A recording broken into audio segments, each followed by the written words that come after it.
We are live on YouTube.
I think they are.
We are live on Shaw. All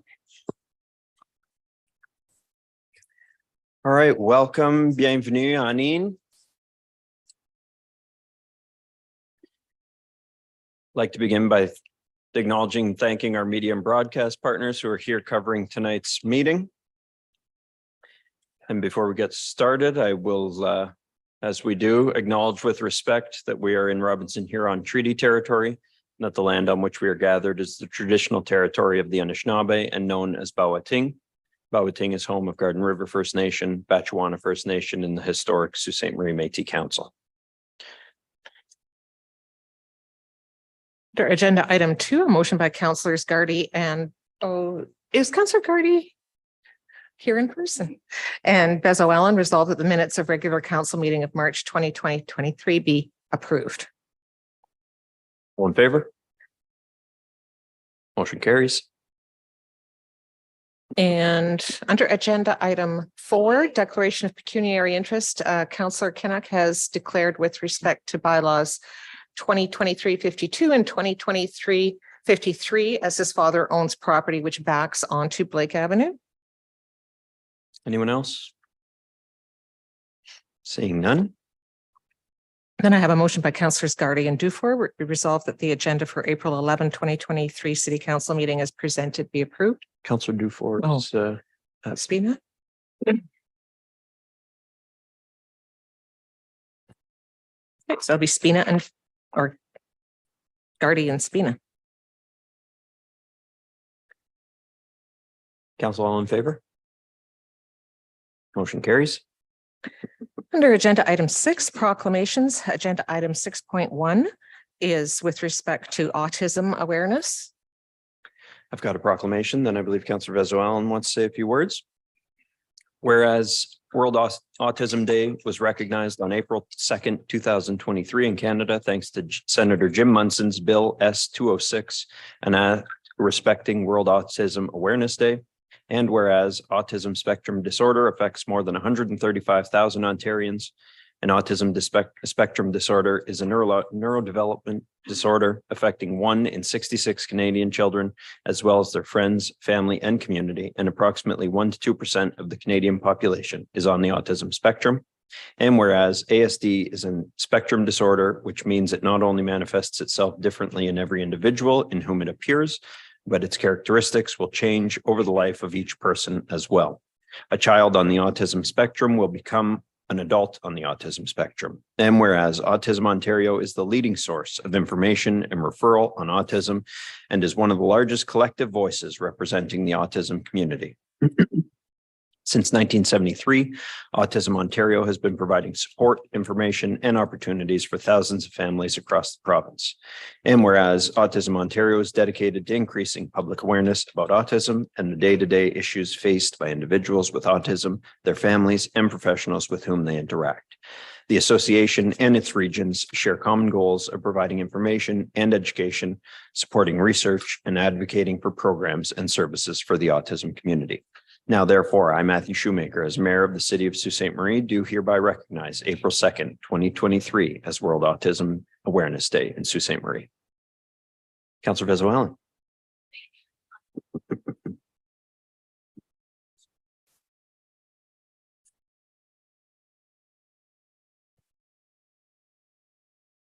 Children's Center, Community Living Algoma, as well as our various educators, employers, advocates, self-advocates.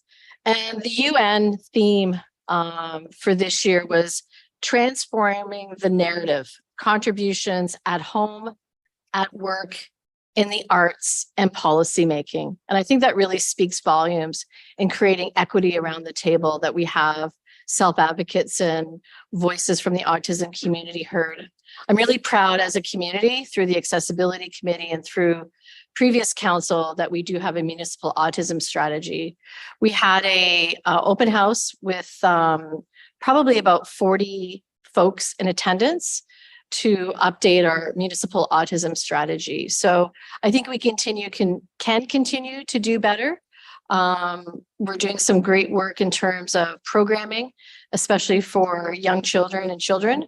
But I think really the UN speaks to the theme of representing the adult population on the spectrum. So proud of us as a municipality to have a municipal autism strategy, proud that we're going to be doing some updates, and thankful for this proclamation today. So thank you very much, Mr. Mayor.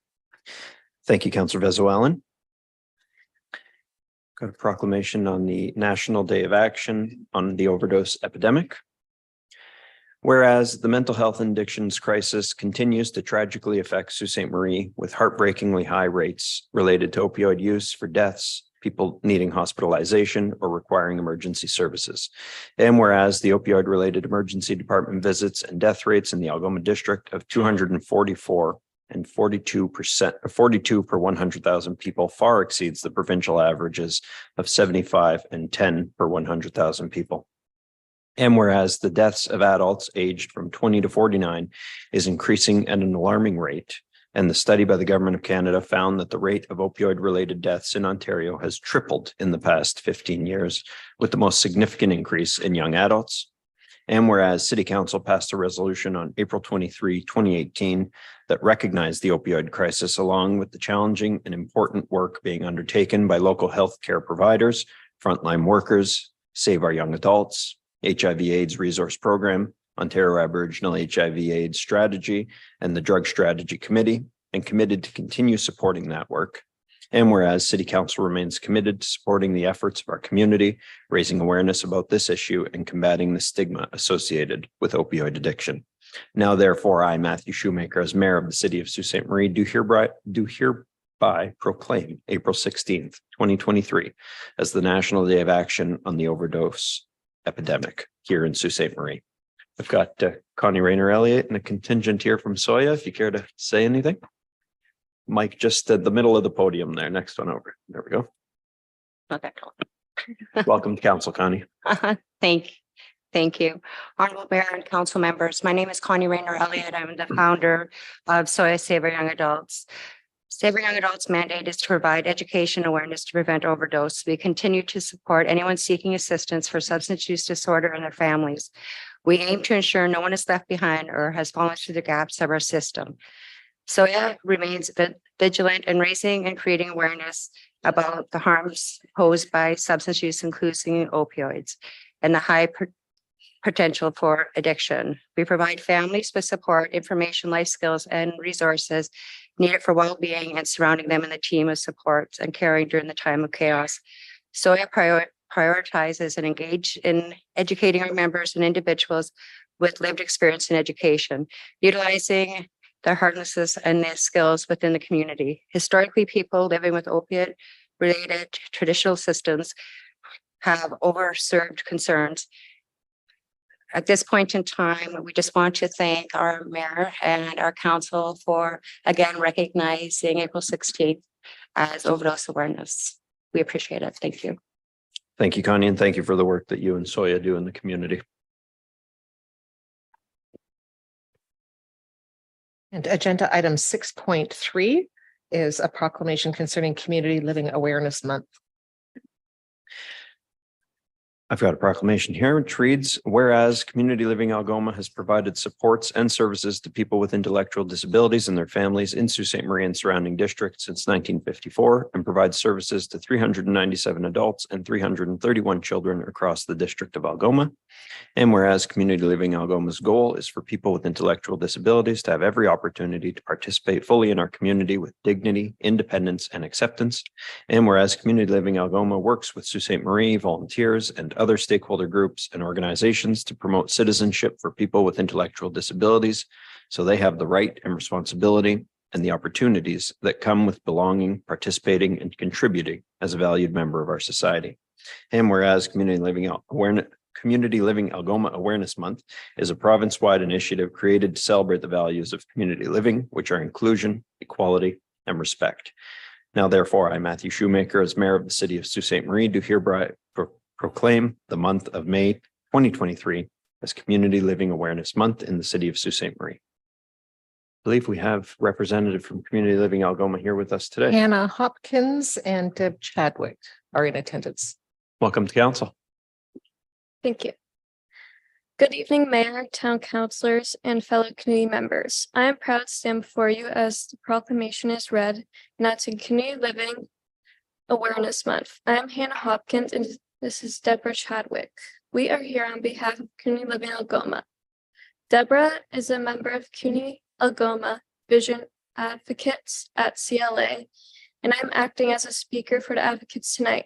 The Algoma Community Vision Advocates are a group of individuals who speak out for change, advocating for themselves and others, both within CLA and in the communities of Algoma. Community Living Algoma is a nonprofit charitable organization committed to the full inclusion and citizenship of people with intellectual disabilities. Now in our 96th year of operation, CLA provides supports for over 728 children and adults across the district of Algoma. We are honored to share this recognition with you. Thank you. Thank you. And under agenda item 6.4, City Nature Challenge. Got a proclamation here. It reads, whereas the City Nature Challenge is an annual 4-day global BioBlitz from April 28th to May 1. Cities are in a friendly competition to see what can be accomplished when working together toward a common goal. And whereas the City Nature Challenge connects citizens to their local nature in urban metro areas and builds community in person and online. Participants collect urban biodiversity data by taking pictures of wild plants and animals and uploading them to the iNaturalist app. And whereas the City of Sault Ste. Marie, the Sault Ste. Marie Naturalists, and the Sault Ste. Marie Region Conservation Authority support the preservation of our local environment and have partnered to promote biodiversity and the conservation of our natural environment in 2023 in the 2023 Sault Ste. Marie City Nature Challenge.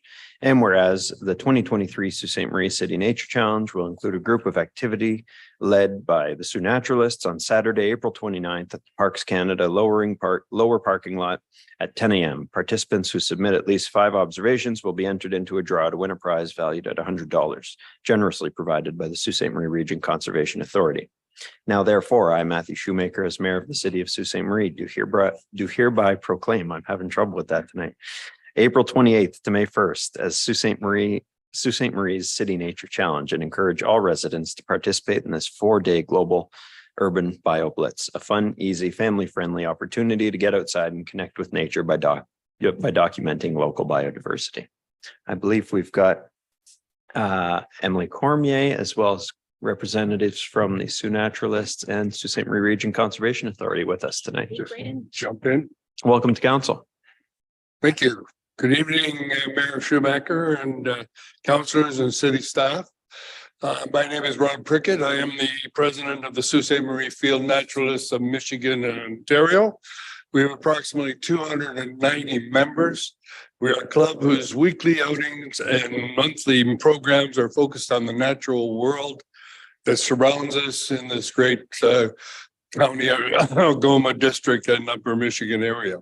I'm here tonight to show our support and partner with the city and the Sault Ste. Marie Conservation Authority in the city's City Nature Challenge. In these troubling times, where we recognize the immediate challenges of climate change and pollution that demand the communities and the citizens within them must take up local initiatives at the grassroots level. We need to individually and collectively support sustainability for a bright future for our children. Our elected representatives must heartily embrace their leadership roles in preserving a cherished local environment for our future and the future of our planet as we know it. We must do what we can to demonstrate to our youth that there are things we can do locally, that there are things we need to know to focus on a future filled with hope and promise for all of us. The City Nature Challenge is but one of the many tools we need to use to encourage our citizens to become involved and to be active in the sustainability of our local environment. Such things as returnable milk jugs, reintroducing returnable milk jugs, for instance. It is but a small thing. But when considering the long-term consequences for our landfill and the effect on our collective carbon footprint, it reinforces sustainability. The SUNAS will be doing a focus BioBlitz April 29th during the City Challenge to demonstrate and assist citizens in their efforts to document flora and fauna in their city. This, of course, could lead to future events where our club can assist the city in any of their efforts to encourage community awareness and practice. Our thanks, City Council, and staff for taking an environmental leadership role in our community. Thank you very much. Thank you. Good evening, Mayor, Council. Spring is in the air, so it's a great time to step into nature. And we encourage everyone, every citizen to take a little time to connect with nature during the 2023 City Nature Challenge. It can be as easy as stepping outside your door and taking a photo of something in nature that's not cared for by a person, something wild. The challenge is an opportunity for people to take an active role in protecting and sustaining our biodiversity. I'd like to thank the Sioux Naturalists and the City of Sault Ste. Marie for including us in this event. And the Sault Ste. Marie Region Conservation Authority is happy to be able to contribute a $100 gift card for Great Lakes Outfitters as a prize for one lucky participant. Thank you. Got a proclamation for the National Day of Mourning. Whereas the National Day of Mourning is held annually, excuse me, held annually on April 28th to commemorate workers who have been killed, injured, or suffered illness due to workplace-related hazards and incidences. And whereas the purpose of the Day of Mourning is to remember and honor those workers and to renew commitment to improve health and safety in the workplace. And whereas April 28th was chosen to be the National Day of Mourning as it coincides with the day the Workers' Compensation Act received its third reading in 1914.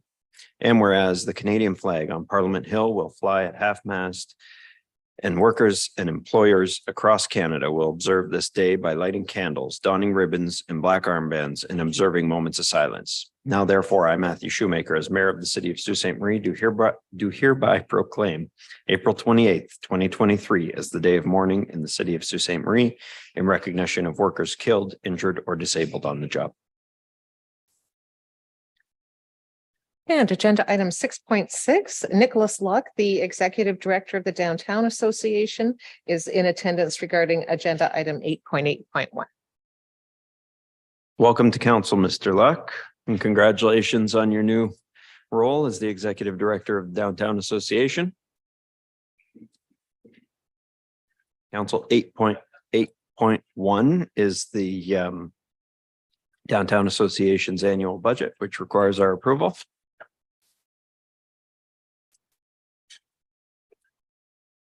Mr. Luck, the floor is yours. Thank you.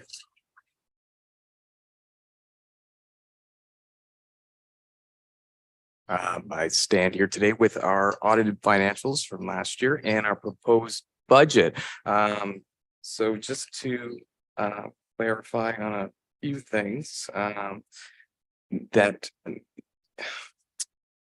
our deficit is utilizing the amount stated in, if you're looking at the budget here, to basically funds that came in for the event Summer Moon Festival, which will be expensed this year for the festival, and as well as to control any levy increases. We are utilizing unused funds from 2019 for an internship to reduce that levy ask. Does anyone have any questions on this budget? Seeing none, you might get an easy ride at council here for your first attendance. Madam Clerk, do we have a motion? I have a motion by Councillors Scott and Bezoal, and resolved that the report of the Chief Financial Officer and Treasurer dated April 11, 2023, concerning the Queenstown Board of Management operating as the Downtown Association audited financial statements for the year 2022 be received, and that the Downtown Association budget for the year 2023 be approved. And that is open for voting. Council will take a hand vote as well. All in favor? Motion carries. Thank you, Mr. Luck. Thank you. That brings us to consent agenda, I believe. It does. So 3 items have been accepted from the consent agenda. That is agenda items 7.3, 7.12, and 7.15, which will be debated and voted on separately. 7.3, 7.12, and 7.13. That's correct. The Or so, yes, TikTok, 7.15. Yes, not 7.13. TikTok Civic Center entrance upgrades and Wallace Terrace Lyons Avenue EA completion. Councilor Bruni, you had your hand up. Do you have any items that are not those 3 items? Yeah, a couple. Okay. We'll start off with agenda 7.5, which is the tenders for equipment. Actually 7.5, 7.4. So to Mr. Girardi. Mr. Girardi, it states here that, well, basically you want to purchase 2 tandem plow sanders. One for the landfill and the other one is basically for everyday use for our city roads. Just curious, regarding the one at the landfill site, that won't be operational 24/7, correct? Through Mr. Mayor to Councilor Rooney. No, that won't be operational 24/7, but of course it's needed to keep the operation open at landfill. Keep in mind that the site itself has to be operational daily, 6 days a week. So that's why we're purchasing the equipment from for that area specifically. Okay, we wouldn't be able to just to purchase one and say a secondhand one that's with Public Works right now be transferred to the landfill site? Through Mr. Mayor to the council, keep in mind that the funding comes from 2 different sources. So the funding for this would come from the landfill reserve as opposed to coming from our equipment reserve, where we're limited to what we can purchase. Okay, thank you. Anyone else on 7.4, 7.5? Councilors Hollingsworth? Thank you. Either to Karen Marlowe or Mr. Girardi. On 7.4, can you just comment on when we purchase these pieces of equipment, can you comment on a warranty? What type of warranty do we usually have with this? To you, Mr. Mayor, to Councillor Hollingsworth. Normally the warranty on these are 2 years, but you're limited to what you have on warranty. That would be basically more for the engine component. You don't normally, like on a vehicle, standard vehicle that you would purchase, you might get full warranty on all the parts. They don't do that in this type of equipment because it's hard service equipment. Okay, I was just curious. So therefore, your analogy of a car, there's no opportunity and no real benefit to have an extended warranty it's just a 2 years and that's it. Through Mr. Mayor to Councillor Hollingsworth, they just won't offer it. Okay.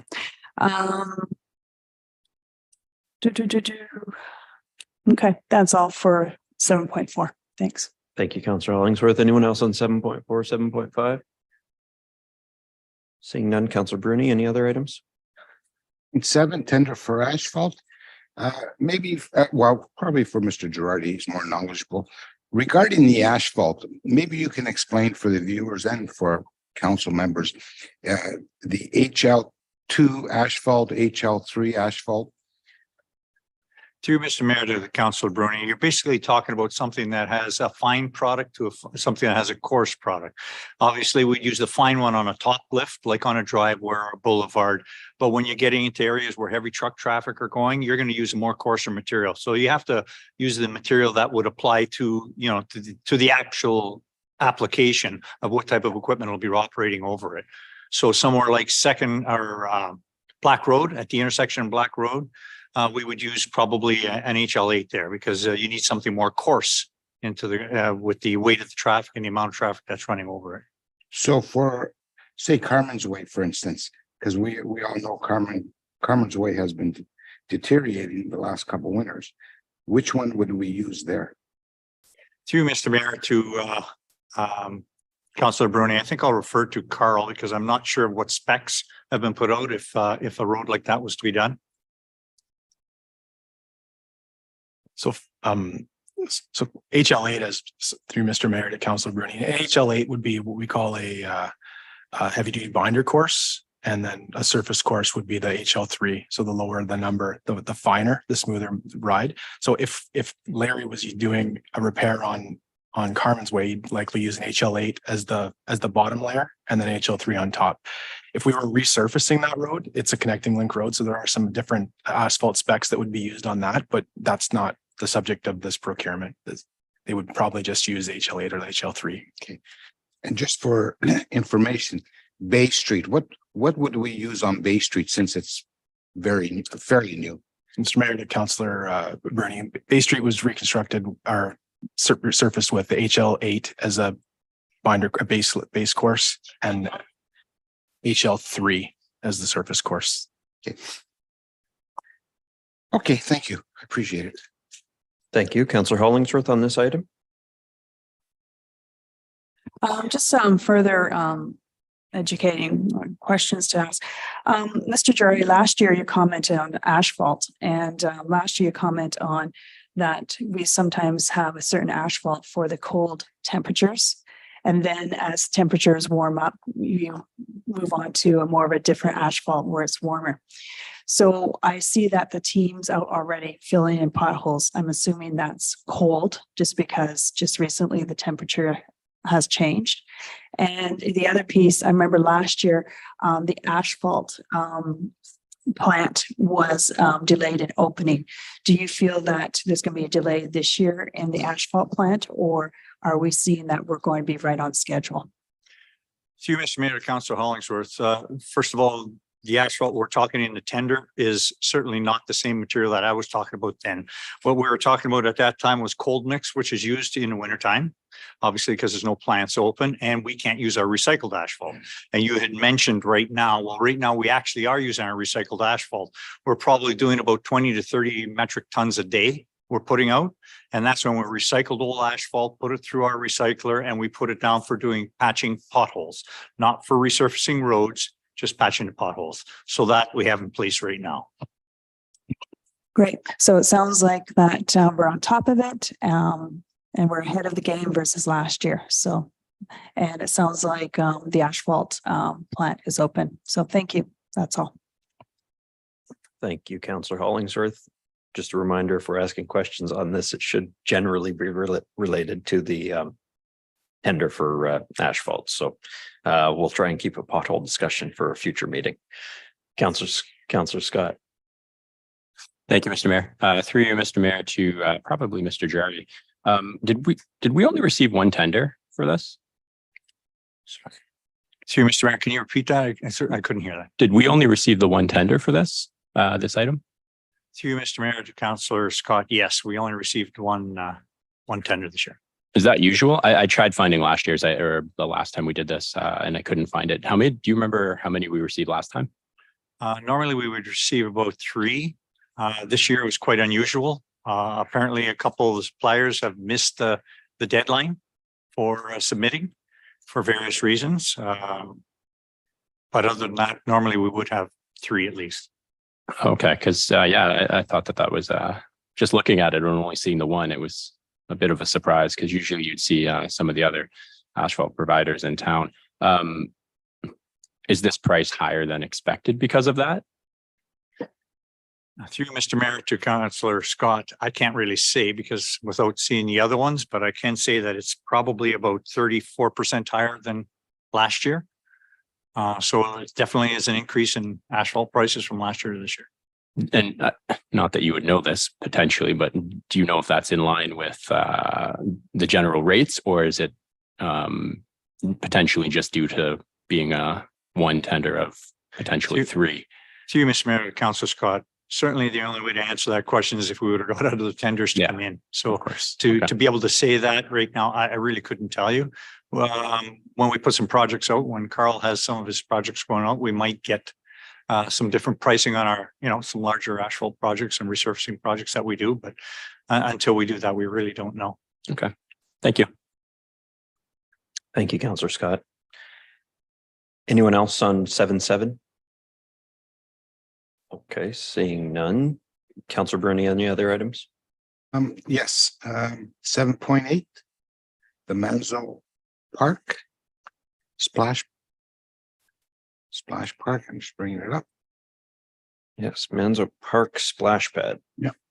Um, who would I direct this to? Mr. Bear or Mr. Lamming, sir. Mr. Lamming. Okay, thank you. Mr. Lamming, I guess you're requesting approximately $250,000. Council approved the $625,000.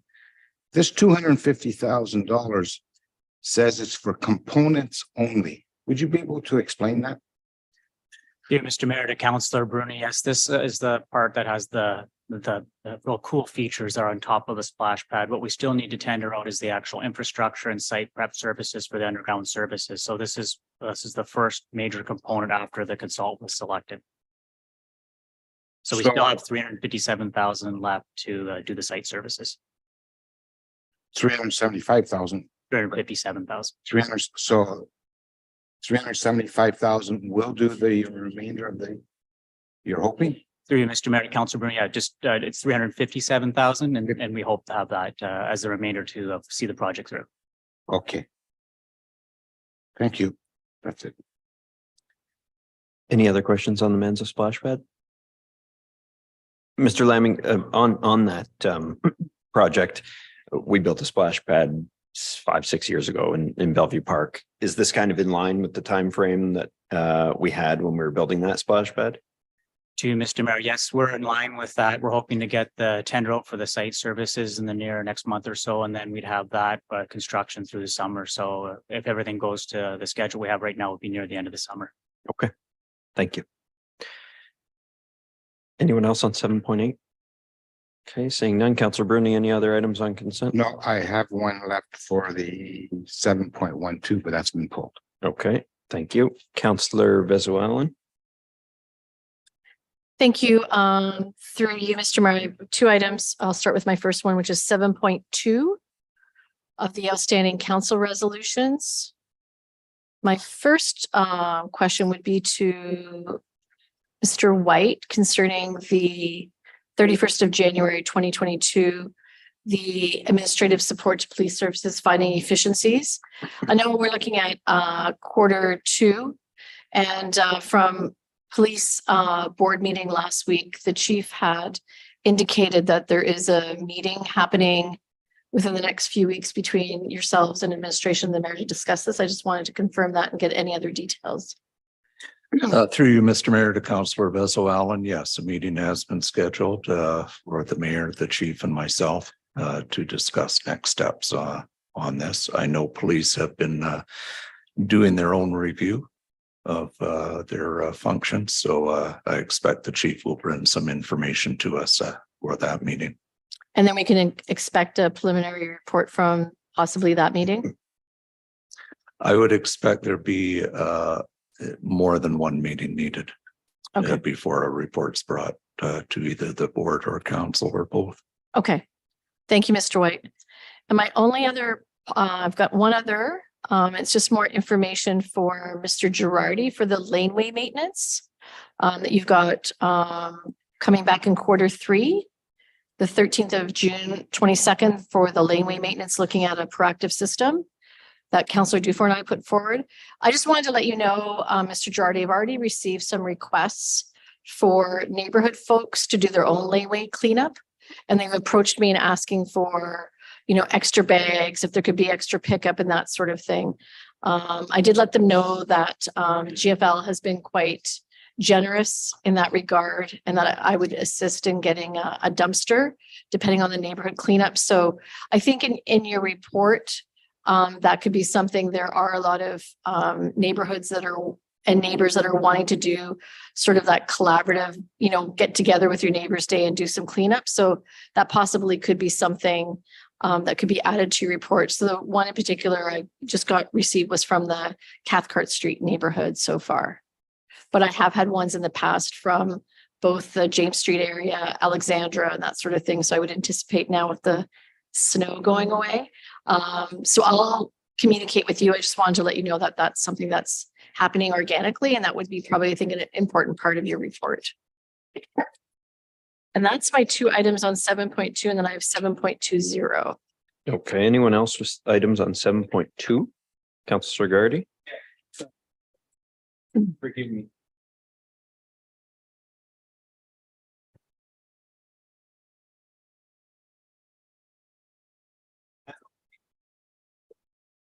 Councilor Gardy, just I'm sorry, I started. close up your mic, yeah. Okay, sorry, I'm gonna put you through all that.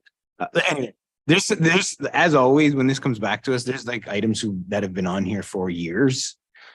And with all due respect, like, are there any here that we can just like remove?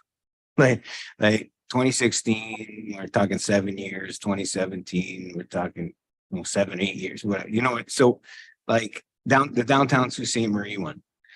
And I see that everybody has due dates of 2023 for the most part of these things coming back, even these older ones. One is like, for real, are they going to come back in Q2 2023? And if not, I understand kind of why, because it won't seem to be too pressing. They're 6 or 7 years old. So through you, Mr. Mayor, to Mr. White, I guess, like, how do we go about kind of revising this?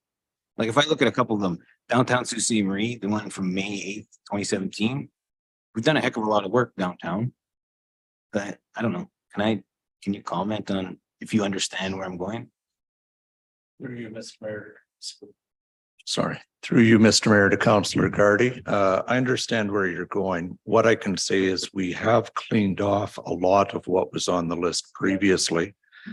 I would also note to council that while there's 19 resolutions still there from the previous term, in 4 months, this council's added 14 new ones to the list. Yes, all the more reason. So I would as it may be. That being said, we do review it, at it. In some cases, it's a complex issue that requires either outside entities giving us information. Sometimes it's cases that need to work their way through the justice system. What I can say to you is I think as we go through the next quarter with this list and as we go through the strategic planning process, we may find a way to take some of the old ones off or merge them with other items. Yeah, there's no question that staff has been doing a lot of work and this council has given them that much more work. So I appreciate your comments and I look forward to seeing what we can do through our strategic planning. Thank you. Thank you, Councilor Gardy. Anyone else on 7.2?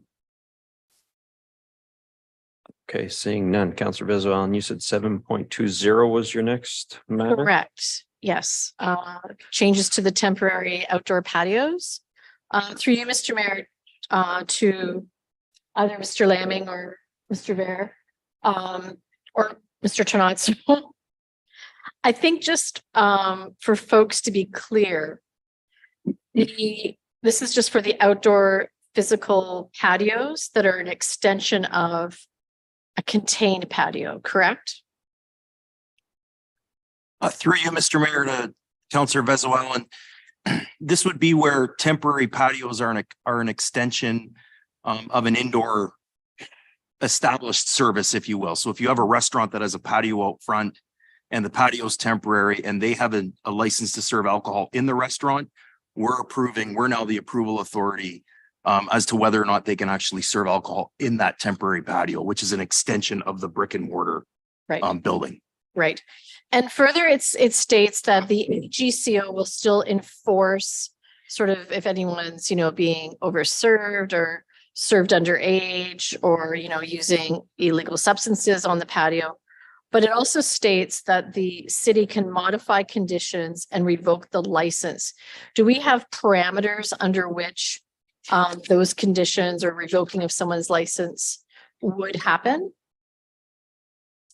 Through you, Mr. Mayor, that's going to be working with AGCO staff. Okay. So that'll be a work in progress with staff as complaints arise. So obviously if the AGCO goes into an establishment and there is an issue, then they will notify you if it's on that outdoor patio. Correct. Yes. Okay. Yeah. Okay. So there's a mechanism for that reporting piece. Okay. That was my concern was if they're enforcing who's reporting if something needs to be closed down. Okay. Okay, thank you. Nothing further. Councillor Scott on 720. Thank you, Mr. Mayor. Through you, Mr. Mayor, to Mr. Tenazo, probably. Just question just came to me. Sorry, otherwise I would have sent it to you sooner. It mentions in the report that will be the authority for the temporary outdoor physical extensions, but the AGCO is still the approval authority for licensing indoor establishments or permanent outdoor areas. Is there a limit to how long someone can keep a temporary, or could theoretically they just continue to do temporary outdoor because maybe the city's easier to deal with than AGCO? Through you, Mr. Mayor, to Councillor Scott. So that's defined as up to 8 months. Okay. So if somebody's patio is open longer than that, like they've got some structure and some heating to it, then that would fall under AGCO's approval. And is that 8 consecutive months? Through you, Mr. Mayor, I believe it is, yes. Okay, so then, So they have 8 months within a calendar year. so they could just do it in the summer, close it in the winter, do it again next year. Yeah. Okay. Thank you. Anyone else on 720? Okay, seeing none. Councillor Vezowan, any other items on consent? Nothing further. Thank you. Councillor Hollingsworth?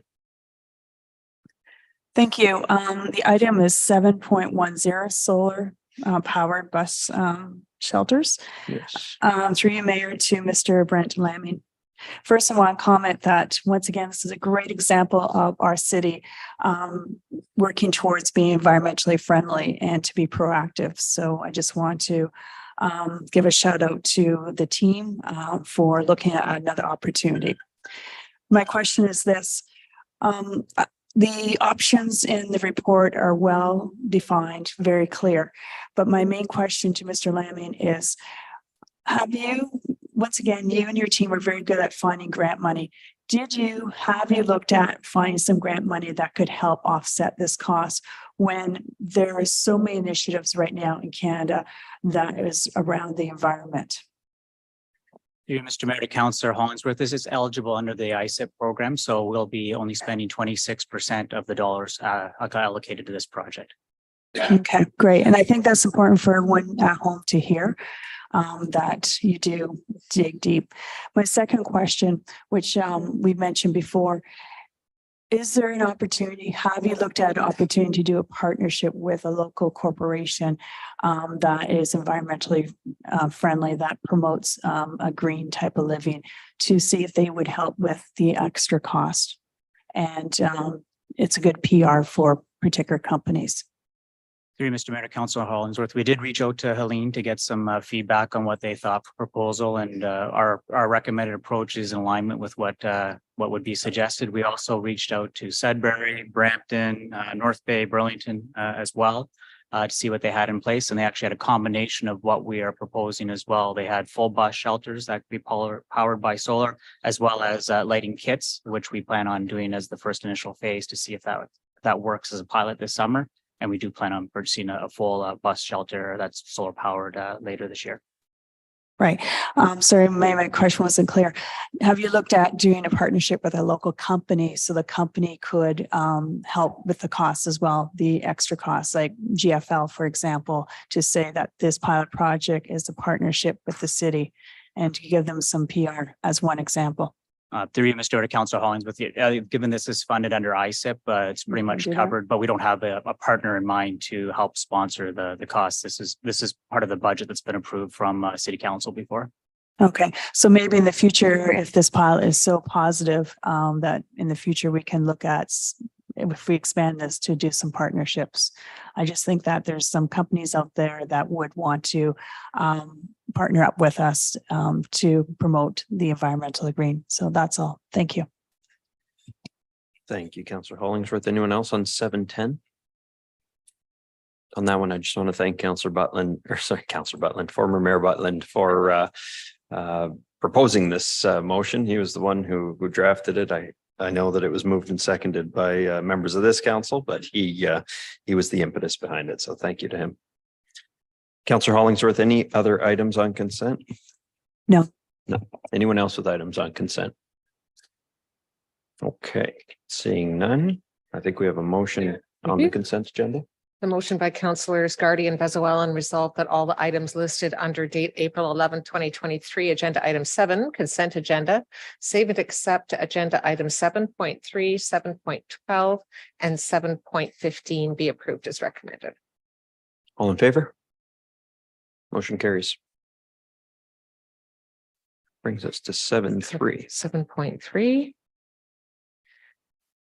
So the main motion is a motion by councillors Scott and Bezowalan, resolved that the report of the manager of information technology dated April 11, 2023, concerning the banning of TikTok be received, and that the city proceed by way of a corporate policy to ban the use of TikTok for city issued electronic devices.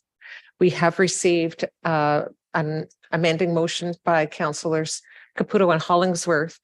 Resolved that the main motion be amended by adding the words, with the CAO being granted the discretion to provide an exemption for necessary staff to have access to dedicated devices in order to represent and promote the city of Sault Ste. Marie on TikTok.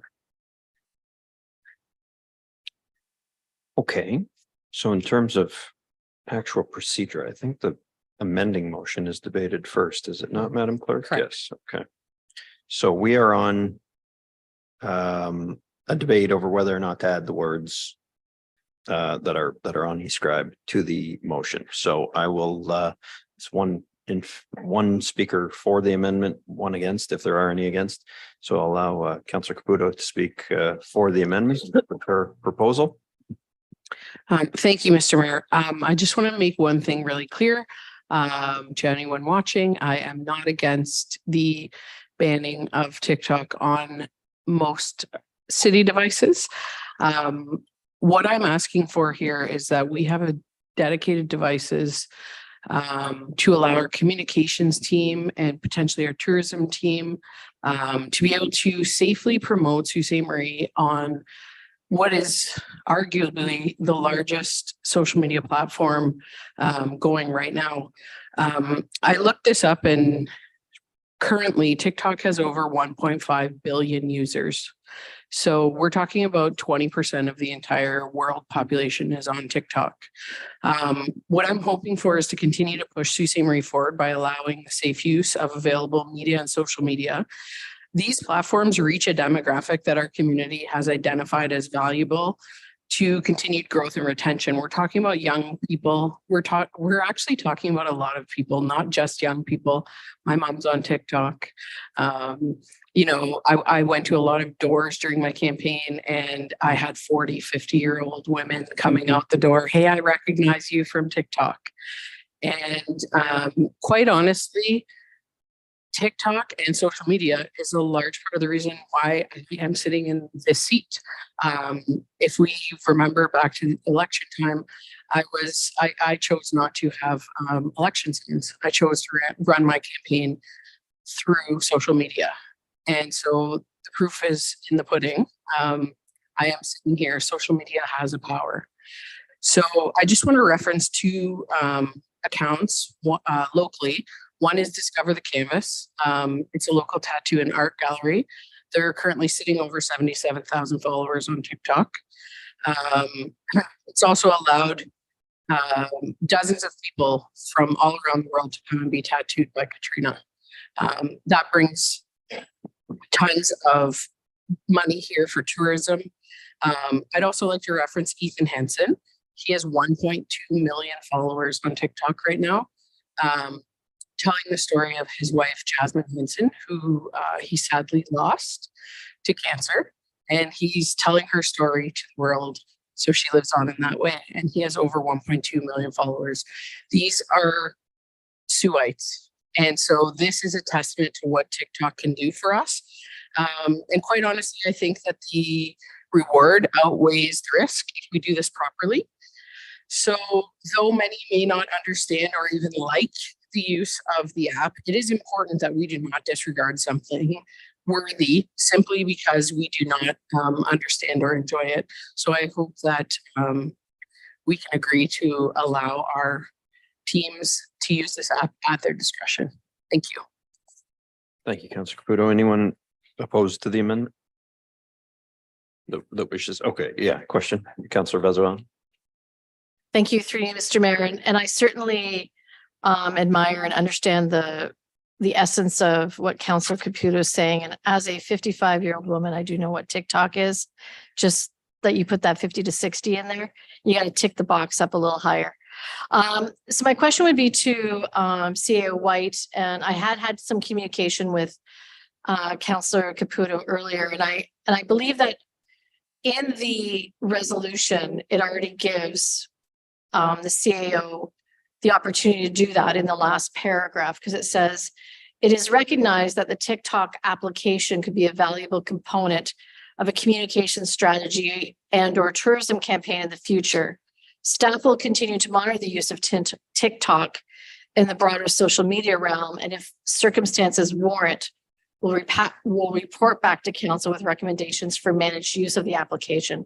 And I think what Councillor Caputo is trying to circumvent is that the CAO would just have the authority to do that and not need to come back to council. So I'm just trying to get some clarification on that. And I would like a comment from CAO White as to whether or not that would be doable, or whether it would, in your mind, if it would need to come back to council. Through you, Mr. Mayor, to Councillor Bessel-Allen, I think we're talking of nuances here. While you're correct in noting that the amendment would, worded that way, would probably forego the need to come back to council. I think under the circumstances, we may want to come back at the very least with an information report if we were going to proceed with utilizing the social media app. I just would point out that as far as utilizing social media apps and things for communication, we look at not only the app itself and ease of use, but what is required to use it properly. And you're having to provide content, good content for social media. All of social media generally has two-way communication attributes to it that you have to be able to staff up and manage. You can't just throw things out and have it be static, such as websites in the older days, so to speak. So we are constrained by resources right now. We have a tough time having full strength of what we have in our existing complement right now. We would need further resources to address TikTok, but without closing that door, we're saying if we see a need and a utilization for it, we may come back to council. It wouldn't necessarily be, even with this amendment, if we needed to use it and add to the complement to do so, we obviously would have to come back to council to get that. After some clarification, I am going to support the original motion, but I certainly appreciate what Councillor Caputo has put forth. Okay. I've had a number of hands up. Anyone want to argue against the amendment?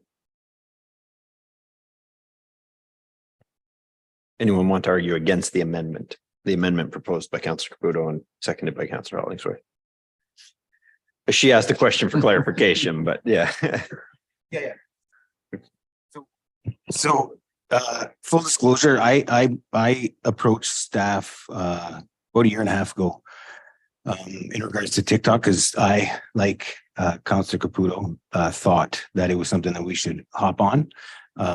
I spoke to Travis Anderson and a couple members of his team at the time, and they cited some of the same challenges as Malcolm outlined today, which brings us to where we are today. TikTok is that much more prevalent and in use.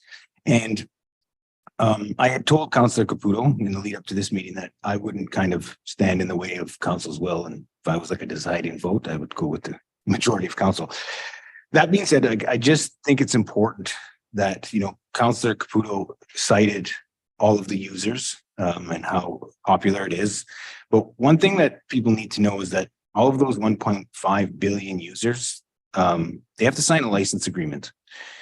And TikTok's stance on data harvesting is pretty awful, kind of egregious in comparison to even Facebook and Twitter.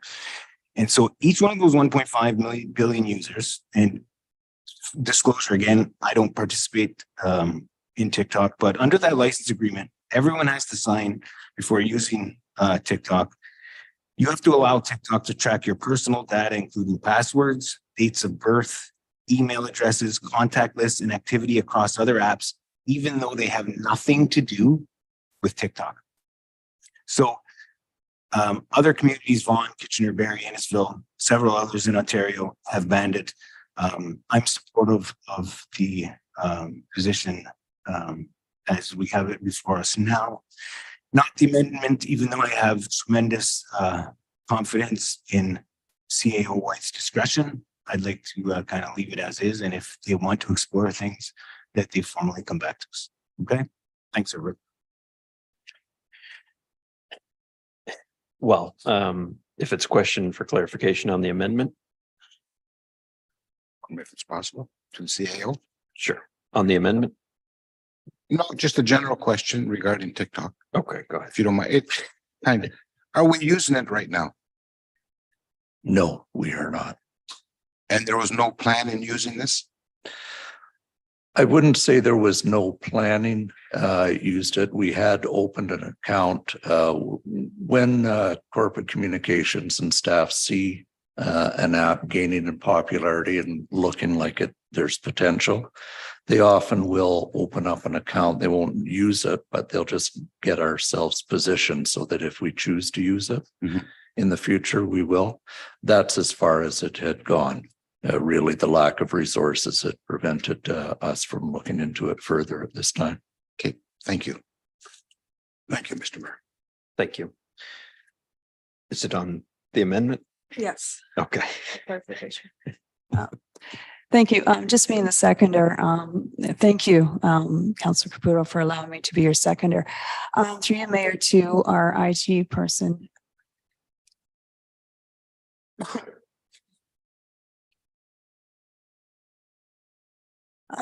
I think all of us over the last month probably have dove further into understanding TikTok. 60 Minutes did an excellent broadcast on TikTok and interviewed a person by the name of Thomas Perkins. He is the Internet's 2.0's head security engineer. And he's one that actually cracked the code, the source code, back almost a year ago in July. Just out of curiosity, we all have been exposed and understand that TikTok, through their parent company, does device mapping. They can actually do hourly monitoring. They can actually do images of your faces, and they can actually pinpoint where you are and how you're moving, when you're turning, and so forth. We all know that.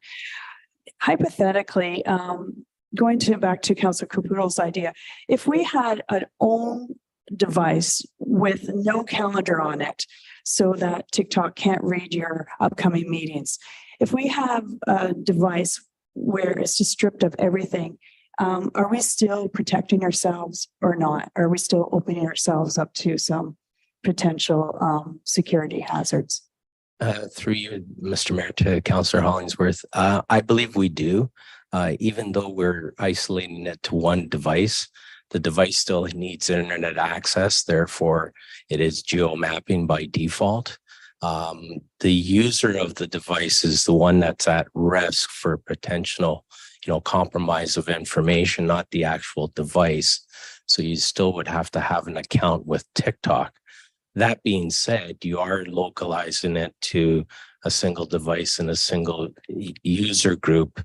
And with the proper training, I believe you could mitigate that risk.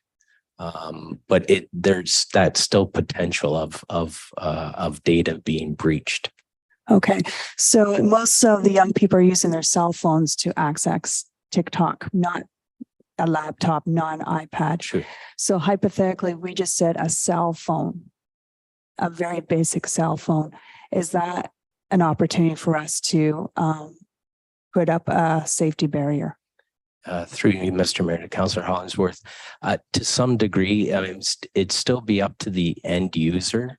They could inadvertently put information on there, and that information would then be harvested. They do key logging, so depending on what is key logged by the individual or what is entered by the individual. That data is still harvested by TikTok. I think it boils down to the proper training and the proper use of TikTok. Okay, of maybe one particular staff member that only has the authorization, hypothetically. That could be a possibility, yes. Okay. Thank you. So we do understand that servers from the parent company could be even in North America, but the engineers in Beijing could access the server. So there is a potential danger. Thank you for your clarification. Councillor Scott, related to that. Sorry, Mr. Mayor. particular question. My questions are along the same line. Sorry, Mr. Cochamilio, could I just ask a further? I think what Councillor Hollingsworth was getting at was essentially a burner phone that's air gapped from the city network. You could blacklist the MAC address or something from our Wi-Fi and like do everything to make it so it can't get on our network and just use cellular data is I think what she was getting at. Through Mr. Mayor, Councillor Scott, that's correct as far as the device is concerned, but you're also dealing with data, with personal data. And if the data is breached, there may be a potential risk to the corporation. Yeah. So it's that harvesting of data, whether it comes from a burner phone or not. I think if we, now that I have that, if we go this route, we may want to extend this beyond. But yeah, that was my clarifying question. I'll keep it on the on topic. So that was everything that I needed to ask. But I think there's some questions here as well. Councillor Spina. Thank you, Mr. Mayor. I didn't have any questions on this, but just to clarify on this from experience, just want to make one comment. Even if a device is isolated from our networks and whatnot on its own carrier plan, let's not forget that it still has access to microphones that are being accessed by people for nefarious purposes as well. So even just having those conversations in the vicinity of the device could be a potential risk. Is that so, Mr. Cochamilio?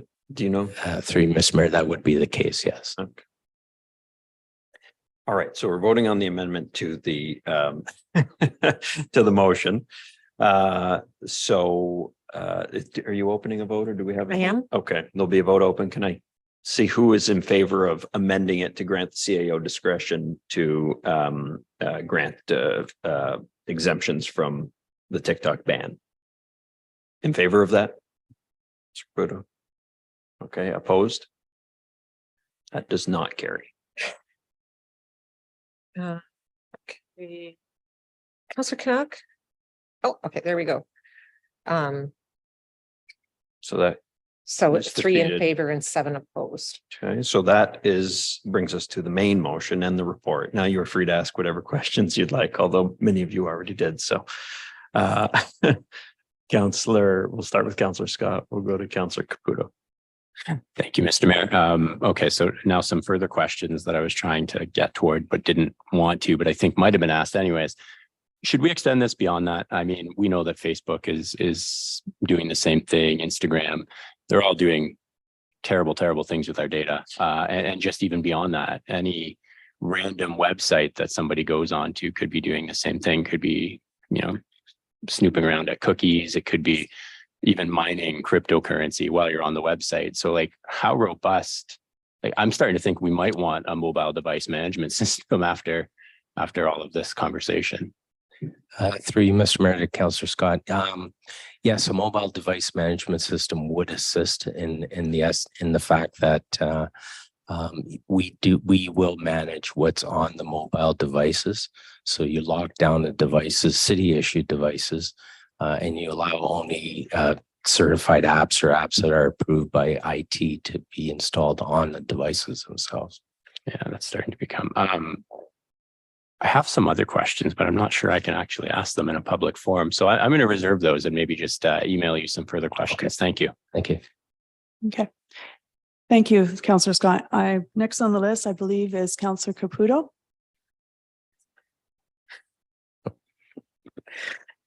You know what? I'm okay. I think we had discussed that a lot of the terms of service, you would say, are very similar to Facebook and Instagram for TikTok. Through you, Madam Mayor, they're somewhat similar. I haven't read through in detail the others.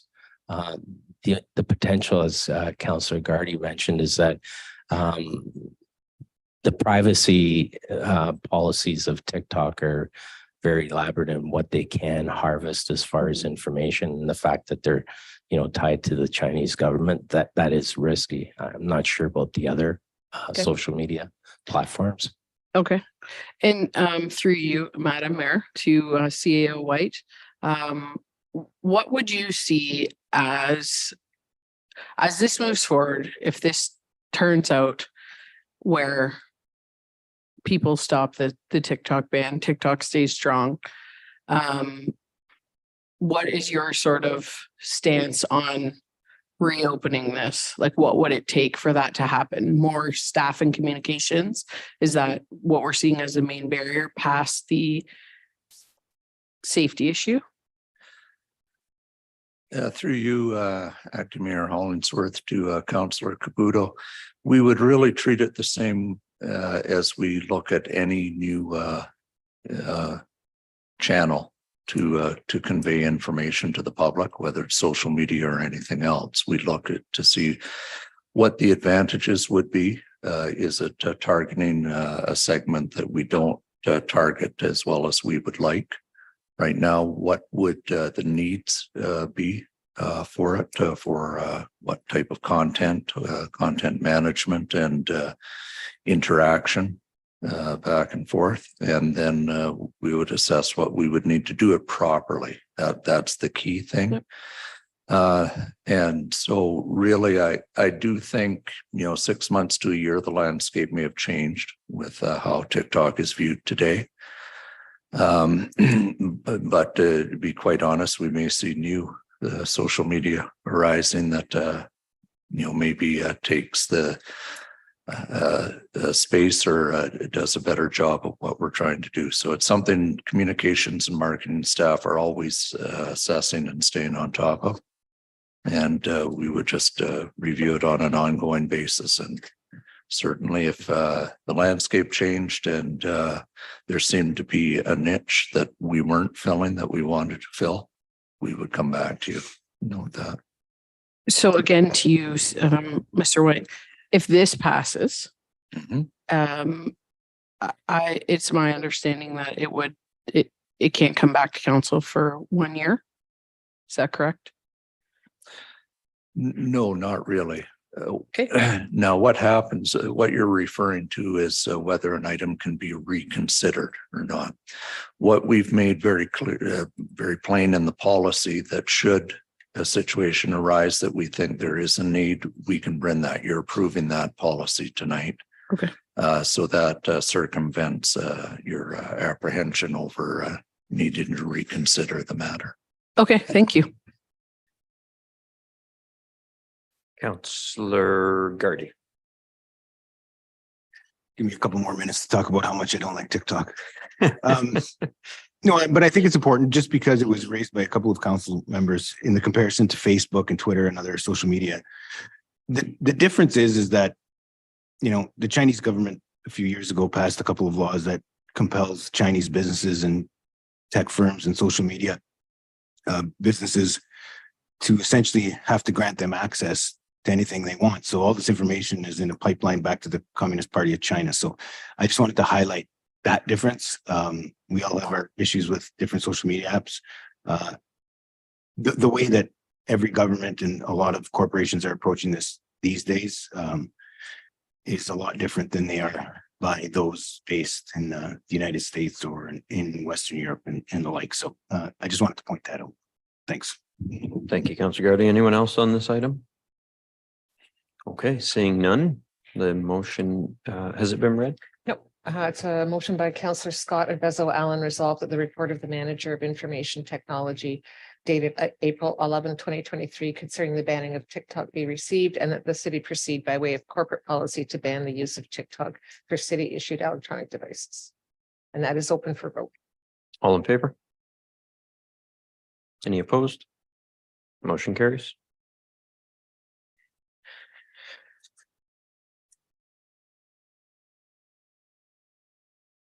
Brings us to 7.12 Well, Civic Center stairs.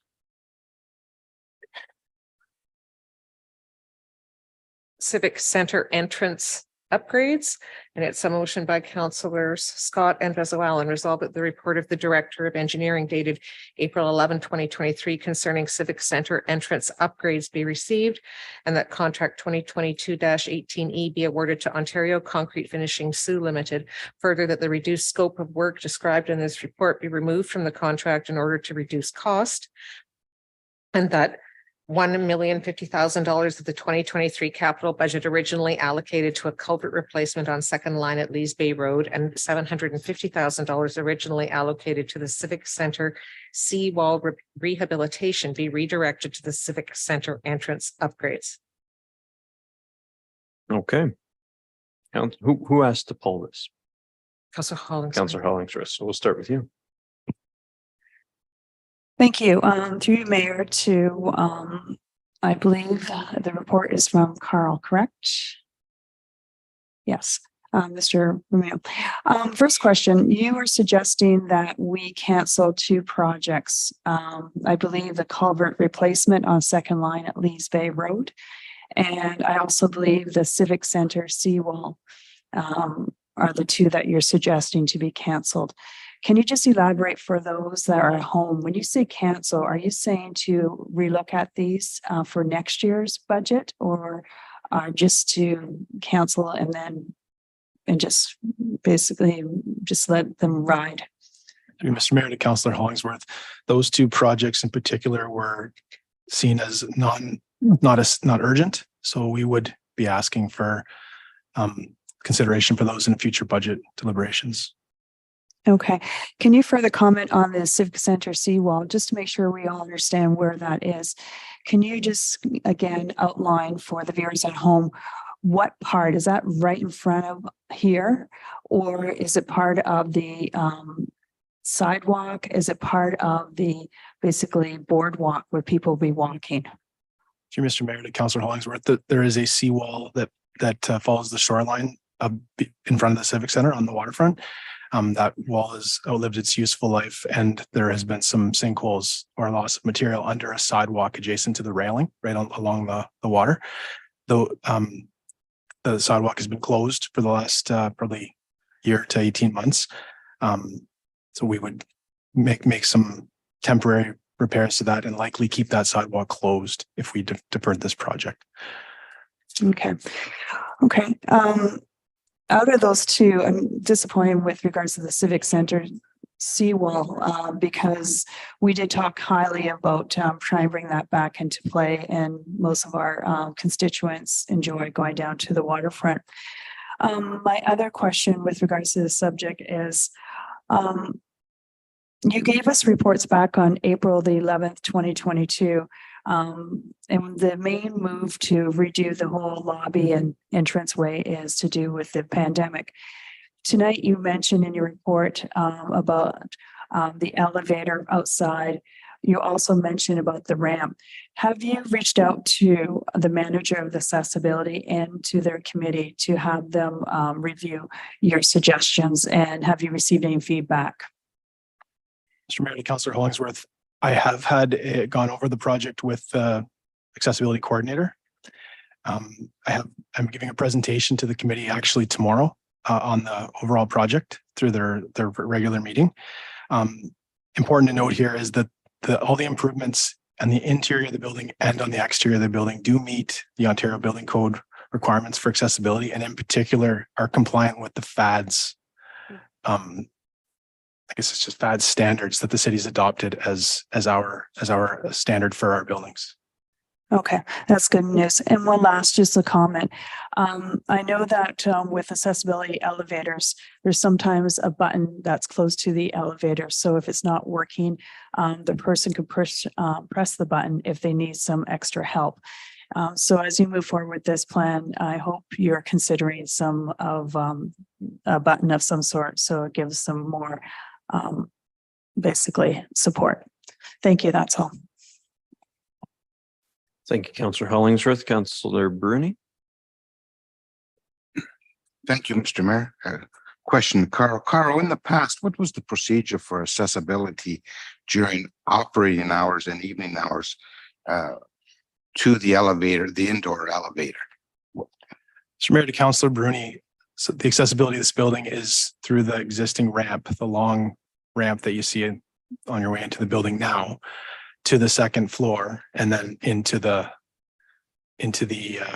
building, and then on the elevators. There is the alternate method to go through the first story entrance in the west of the building and into the building and straight to the elevator. So they they got in through the west door on the ground floor, right? They can during business hours. During business hours. If they have access through key lock or a staff person meets them. Right. So.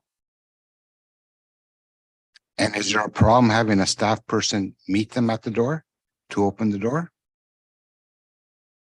Through Mr. Mayor to Councilor Bruni, I think the preferred access to building is to go through security through the on the wheelchair ramp, the accessibility ramp, and to security, and then they'll direct you to the staff that you're looking to see or the meeting rooms and give you access if you don't have access to the elevators. But so if you build this elevator, they get into the building, how would they get access to the main elevator, or they don't have access to it? So the only thing that the exterior elevator replaces is the ramp. So they'll enter the vestibule, the lower vestibule of the elevator at parking lot level, take the elevator up to the new plaza level entering the building, which is the same as the front door entrance to come into the second to security. So they'll still exit that elevator and be outside.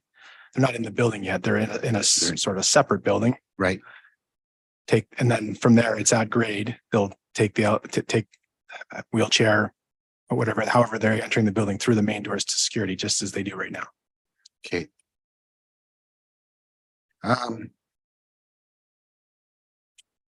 So originally the low tender came in at just a touch over 4 million, and you have it reduced now to,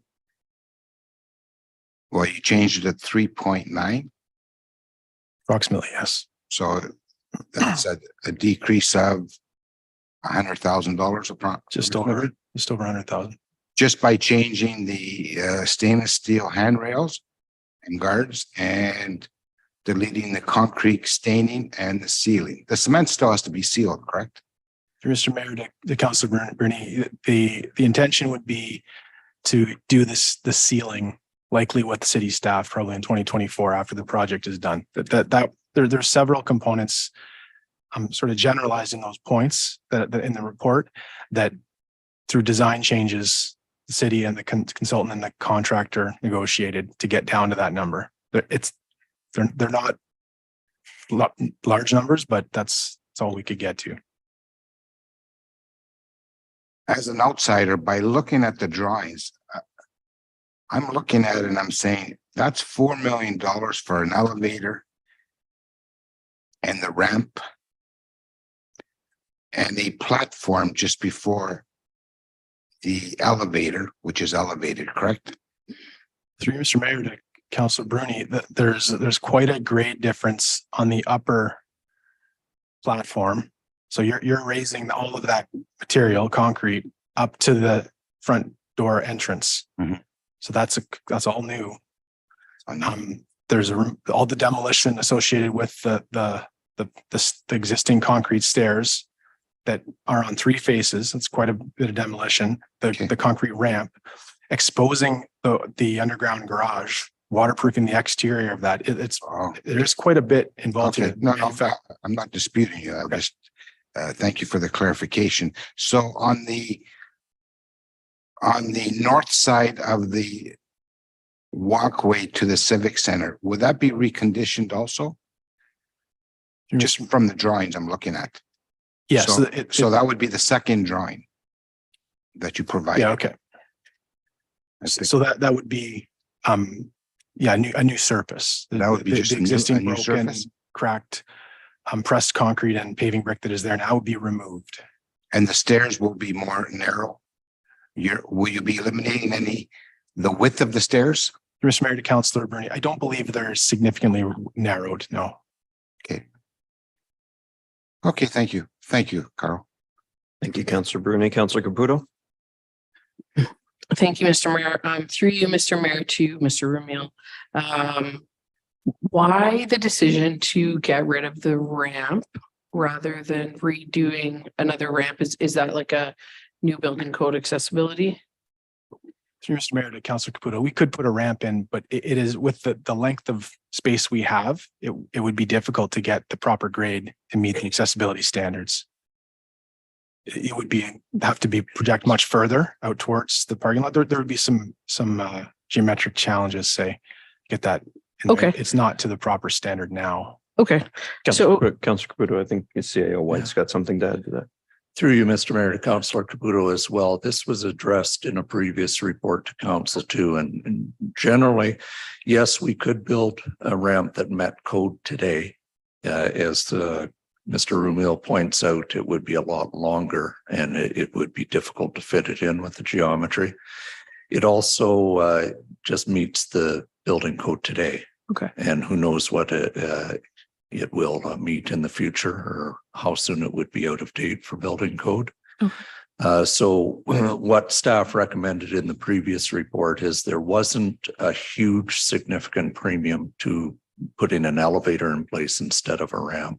And that seemed to be the best solution. Okay, thank you.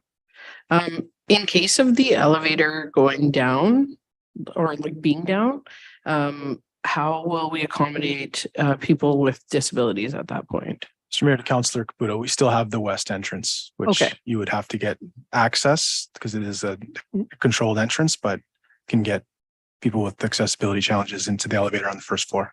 Okay. Just one comment. I think from the drawings, it looks really great. I'm looking forward to seeing it being done, and I think you guys did a great job. Thank you. Thank you, Councillor Caputo. Councillor Zagordo. Thank you, Mr. Mayor. Through you, Mr. Mayor, to Mr. Rumiel. When there's such a large discrepancy between our projected costs and our budget allocations, what options do we have as a city? And for example, retendering. That's the thing that's throwing me off a bit is that large discrepancy between the two. Through you, Mr. Mayor to Councillor Zagordo, yes, we could retender the project if council so chose to. It is staff's belief that we may very well end up being the exact same or more. We would certainly lose this contractor and likely this season to get the work done because this contractor is very, very busy in the building industry right now. And if he had to wait another 5 weeks, he wouldn't pass on other projects. He'd have to likely try to secure other work and then he wouldn't have the capacity to do this work. So. Okay, thank you. Councillor Kinnick, questions? Question and kind of a comment. Through you, Mr. Mayor, to Ms. Schnell. With this project, the $4 million, was it considered from a budget point to just hire a security guard to be at the west entrance dedicated for accessibility entrance and escort? To you, Mr. Mayor, to Councillor Kinnick, I'm probably not the person to speak to the design part of it. Potentially, maybe Carl can answer that. Sorry. Through Mr. Mayor to Councillor Kinnick, I certainly from our standpoint, we're here to design infrastructure for you guys, and if you wanted to solve a problem by hiring more staff to wheel them into another entrance, then that would be maybe the CAO's decision. Through you, Mr. Mayor to Councillor Kinnick, I think you have to understand the whole scope of the project. So while accessibility is a portion of that, and it's an important portion, we have an entrance that's in very bad shape. You can see that as you walk in tonight. It's an entrance that needs to be repaired every shoulder season, every spring and every fall by public works staff. We have water penetration issues that can only be fixed by excavating out what's there now, fixing that. And there's the aesthetics of the building. that's required. So yes, you could hire an extra security guard. I don't think it would be the best use of funding over time. And, quite frankly, the citizens who require the an accessible path to our lobby, which is where we are focusing our future customer interactions, they have a right to utilize that space as easily as able-bodied citizens. All right, thank you, because we're addressing more than one issue here then with this project. Okay, thank you. As a new counselor, I wasn't aware of that. Thank you. Deputy CAO Girardi, did you have something to add to that? Through you, Mr. Mayor, to council, I'd just like to make you aware, and it wasn't asked earlier when the tender for mixed concrete came out, but keep in mind, this project here has a lot of concrete in it. And this year, the price of concrete went up 57%. Last year, 17, the year before, 29. For those of you who are in the construction industry or have worked or have to get any projects done, you'll clearly understand that these prices have went up significantly. Therefore, you have cost increases on projects like this. Thank you, Deputy CAO. Councillor Gardy? No, CEO White basically said what I was going to do. All right. Councillor Vezo-Allen. Thank you. I just want to confirm as a member of the Accessibility Committee for now 5 years. It's come up quite often with folks that have mobility issues, the difficulty to enter, especially during the pandemic. I think as CAO White very eloquently put, folks want equity, they want independence, and also the ramp was not through standards. So it certainly did not facilitate ease if you were in a assistive device. Also, you were dealing with the winter elements through a vast majority of the time. So I'm very excited to see this happen. I'm looking forward to Carl's presentation at the Accessibility Committee meeting tomorrow. And I know folks in our community will be very excited. I think we've done our city well, and I look forward to having this all done. So thank you very much for everyone involved. Thanks, Councillor Vezo-Allen. I think on this report, it goes back to what we often hear, which is that projects don't get cheaper over time. This probably ought to have been fixed a long time ago. As you would have all seen today, coming into the building, the stairs are in a despicable state of repair, and they are a health hazard. And I think this solution is a lot cheaper than the liability we face from the current condition of the stairs, or the potential liability we face, because they are a serious health and safety risk. This solution also, as we heard from CAO White, fixes a leaky garage that we've had continual problems with, and does not require people who use mobility devices to go up any grade. So it's all flat. They'll go in at a flat level. When they exit on the upper level, it'll be all flat right into the lobby. And the services will be provided for all users, able-bodied and those who are disabled, with the same ability to access them. So the price, I might add, is also the low tendered price that is the one that's being recommended, was more than $1 million cheaper than the second lowest price. So and it was reduced by almost 100,000. So I'm not happy that we're spending all this money, but I think, given all those cumulative circumstances, the answer is obvious, that we have to do this now, or it's going to get more expensive as the years go ahead. And it is also a serious I think, liability issue not to do it as soon as possible. So with that, we can call a vote. All in favor? Motion carries.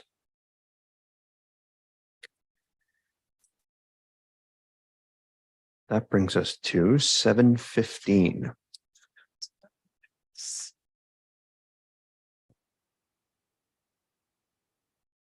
Unanimous? That was unanimous.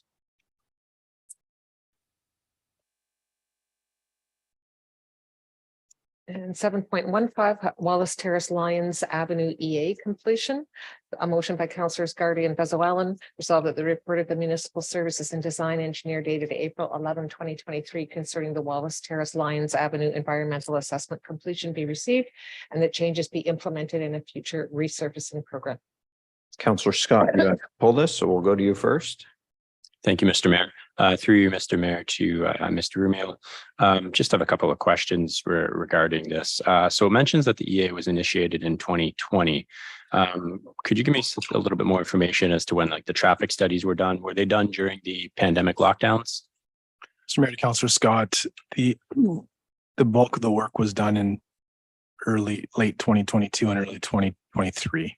Okay, so public information session was this year.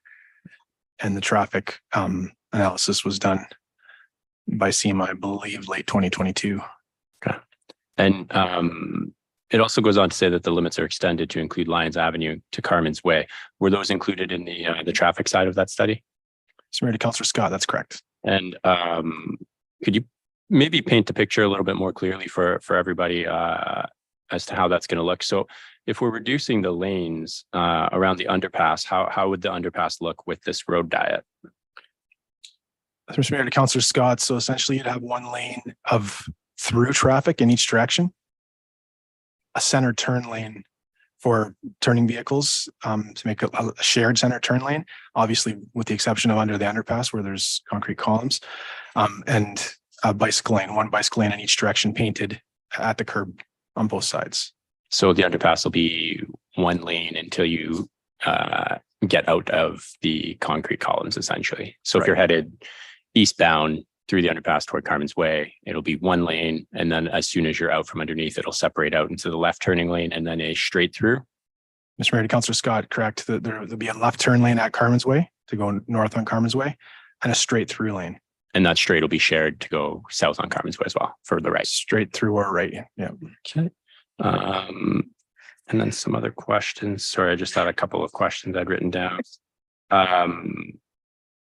Do we think that perhaps Wallace Terrace's traffic is being impacted by the quality of the road? Like, do you think people are avoiding it because of the quality of like the asphalt that is? Through Mr. Mayor, to Councillor Scott, it's possible that the current condition of the road deters some users. Okay. And Wallace Terrace isn't it's not a truck route, right? You'd have to go like Gooley Avenue, second line or something. Wallace Terrace is a truck route from Carmen's Way to Cora. Oh, okay. So it is. Oh, right. Yeah. Because they would take Cora Road to second line. Yeah. Up to and Lyons. Sorry. And do we foresee that the fact that it's a truck route, like do we have other, I guess, I don't know how you would call these 3-lane roads with the shared center truck routes that are relatively busy? Through Mr. Mayor, to Councillor Scott, if you're asking if we're concerned about the safety, if a shared use with trucks and bike lanes, the through lane will be wider than trucks are utilizing now. Okay. So I feel uneasy about driving bicycles beside trucks too sometimes, but there is more width there than there is now. There will be more width for trucks and through traffic to use than there currently is. And with the increased focus on expanding some of the industrial property out at Yates Avenue, do we feel that we would potentially look at extending the truck route to Allen Side Road if there's more industrial use there? Mr. Mayor, to Councillor Scott, I don't see why we would. It currently is up to second line, then over to Allen Side Road and then down. It really doesn't change much. I just know that Councillor Gardy and I have had experiences where people have said that the trucks don't follow where they should and they're using it anyways. So I'm just wondering if a freshly paved road would be more desirable for that occurrence, and maybe we kind of just allow it. But that's a good answer. I believe those are all my questions. Yes, yep, that's everything I've got written down. Thank you. Did you have comments though? You can. Yeah, if you want me to do my comments now, absolutely. So I personally don't like the idea, and I've had some constituents reach out to me about it, reducing it from the 4-lane to the 3 with the shared center turn lane. I'm I'm okay, I think, with the removing of the traffic signal. I know that was in here as well at Gooley Avenue, Walls Terrace. But as far as the road diet portion goes, I just don't know that I'm comfortable with that, given I see there's a lot of traffic there certain times of day, and I understand there was a traffic study. It's anecdotal, but just having the feedback from some people in the area as well, they have shared similar concerns. So I think that my general comment would be that I'm not so sure I'm supportive of the road diet, and however, I am supportive of the other changes, such as the intersection signal being removed. Thank you, Councillor Scott.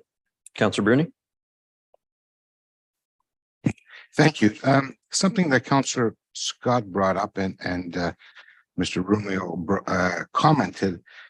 So if you're going through the underpass going east, you're going to have a straight lane to continue to go to Steelton, and you're going to have a turning lane going left on the Carmen's Way, correct? That is correct. Yeah. I believe you should have a straight lane going straight through. I don't know how you're going to get a turning lane on the left, because there's more traffic making the right-hand turn at Carmen's Way and Lines past the overpass. So people use it, they make a right-hand turn to get on the Carmen's Way. More vehicles than making a left-hand turn on the Carmen's Way. I think that's something you have to relook at personally. And maybe do a study again, just for that particular area, how many vehicles make that right-hand turn to go south on Carmen's Way. Mr. Mayor, to Councillor Bruni, the traffic impact study did look at those, the intersection of Carmen's Way and the whole project, but the intersection of Carmen's Way and Wellington West pretty closely. And at peak hours, at peak times, so in the AM peak hour going east on Wellington Street, it did show a drop in level of service for which the turn movement you're talking about, but only at peak hours. So for turning right on to go south on Carmen's Way, if you have somebody in the through lane waiting to go straight through, there will be a backup of vehicles during the peak hours. But it only marginally impacted things the rest of the day. So during your morning rush hour, there is a slight drop in level of service. We monitor all of our signalized intersections over time, and we could consider like a dedicated right turn in the future. It would require property and some excavation as you're right at the coming out of the underpass. But it's something we could monitor over time. Okay, fair enough. Thank you, Mr. Mayor. Thank you, Councillor Bruni. Anyone else with questions or comments? Councillor Kinnick. Through you, Mr. Mayor, to Mr. Rummel. Could you just explain where the bike lane will be? Is that going to be part of the intersection at Carmen's Way and Wellington? Lions.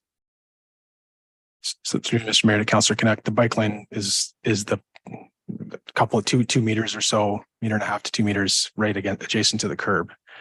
At the intersection, is that what you're asking what the treatment is? Is it going to be going under the underpass bike lane? Correct. Okay. So we think we have enough room in there to get rid of the lane, put a turn lane and add a bike. There is no turn lane under the underpass. That's where there's a continuous center turn lane. Obviously not right under the underpass. It's divided by a concrete median, but there is a dedicated left turn lane as you go east at Carmen's Way. Okay. Does that answer the question? Okay. Yep. Okay. All right. I don't think that's a great place to add a bike lane, but we'll see. Thank you, Mr. Mayor. Thank you, Councillor Kinnick. Councillor Gardy.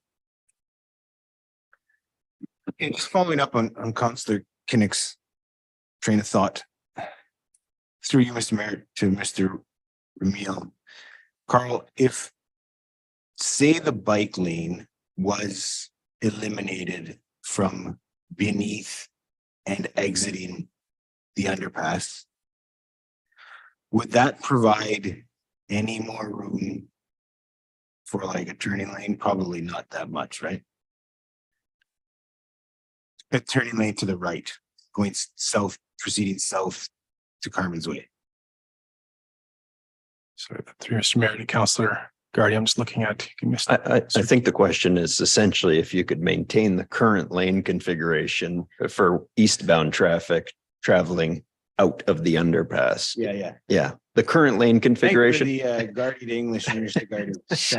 Current lane configuration allows a right-hand turn south onto Carmen's Way and left-hand turn north onto Carmen's Way and a straight lane through to Steelton. So I If we think got rid of the bike lane. if you got rid of the bike lane, could you maintain that? No. Dear Mr. Mayor, to Councillor Guardy, I would think so. We'd have to take a closer look at this. You would think so? Sorry, I didn't hear him. That's what he said. He thinks Okay, he I could. think if you drop the bike lane somewhere between Carmen's Way and Wellington West, going east, you could maintain a dedicated right turn lane at the go south on Carmen's Way. And I only mentioned that because I never really thought about it, but these councillors brought it up this evening. I just think it's important that as we plan moving forward, like personally, I see a lot more traffic in town than I did a couple of years ago. And as we plan moving forward, I know some people are going to say that, the steel plant doesn't have the employee base that it did 20 years ago. That being said, I think when we're going to make revisions, we keep in mind that our goal is to continue to grow the Sioux. And what we don't want to have happen is situations where, i.e. you're coming out of North Street and you can't make a right turn to save your soul because traffic's backed up on trying to make a right turn off of North Street coming out of Fort Creek on second line, and or you're trying to make a right turn off of Gooley Avenue, off of second line onto Gooley Avenue. Like whatever we can do to eliminate some of those situations as we continue to grow our community and probably have more vehicles on the street. If we could address it in advance of that and not have to kind of try to remedy it years later. That's kind of where I'm thinking on this. So if we could think about doing something to get a turning lane, a right turning lane coming out of the underpass to proceed to Carmen's Way South, I think it would be wise to consider. Thanks. So I'm just going to ask the CA. I just asked him for a clarification on that particular item, whether or not council could kind of direct that. And he gave me some information. So I'll let him share it with the rest of council. Mr. Mayor, members of council, it's a difficult position for council to be in to direct how traffic is going to be laid out and flows. You should really look more for the professional recommendation coming from engineering and our consultants for it. All that being said, I think if you approve this tonight, staff has heard the request to review what might be done for that intersection, and they can do that in conjunction with our third-party traffic consultants, and we can see if there's a solution that meets all the needs. Councillor Spina and then Councillor Caputo. Thank you, Mr. Mayor. That was the comment I wanted to make. I'm good. Thank you. Thank you, Councillor Caputo. Thank you, Mr. Mayor. That was similar to the comment I was going to make, but I also just want to say, I think that we're thinking a lot about vehicles, which is great and fine. I realize a lot of people drive, but we have the active transport plan to worry about as well. And I just don't see how one single lane is going to make such a big difference in, a right-hand turn. But we do have a large population of people in town that are looking for safe ways to bike or walk or, whatever. So that's also a consideration. So I appreciate the way it is designed. I think if I have it correct, Mr. Ramil, it's going to look a lot like what we did to Northern Avenue. It's Mayor to Councillor Caputo. That's the comparison I would make. Yeah. Okay. So that's my only comment. Thank you. Okay.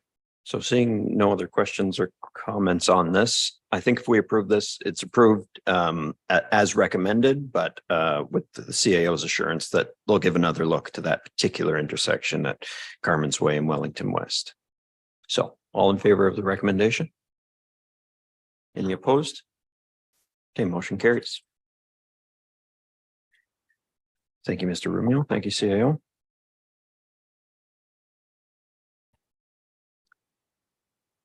So yeah, the question is if there's a follow-up, there'll be a tender award at some point for the actual work. So I suspect that they can report on the recommended layout along with the tender award. Okay. Thank you, Councillor Bruni. With that motion carried 8-2 with councillors Canuck and councillor Scott voting against. That will bring us to 8.8.2. The Walk of Fame Committee to appoint members of council to that committee. It's a motion by councillors Gardy and Bezo-Allen resolved that councillors Scott, Canuck, and Spina be appointed to the Walk of Fame Committee from January 9, 2023 to December 31, 2026. All in favor? The motion carries.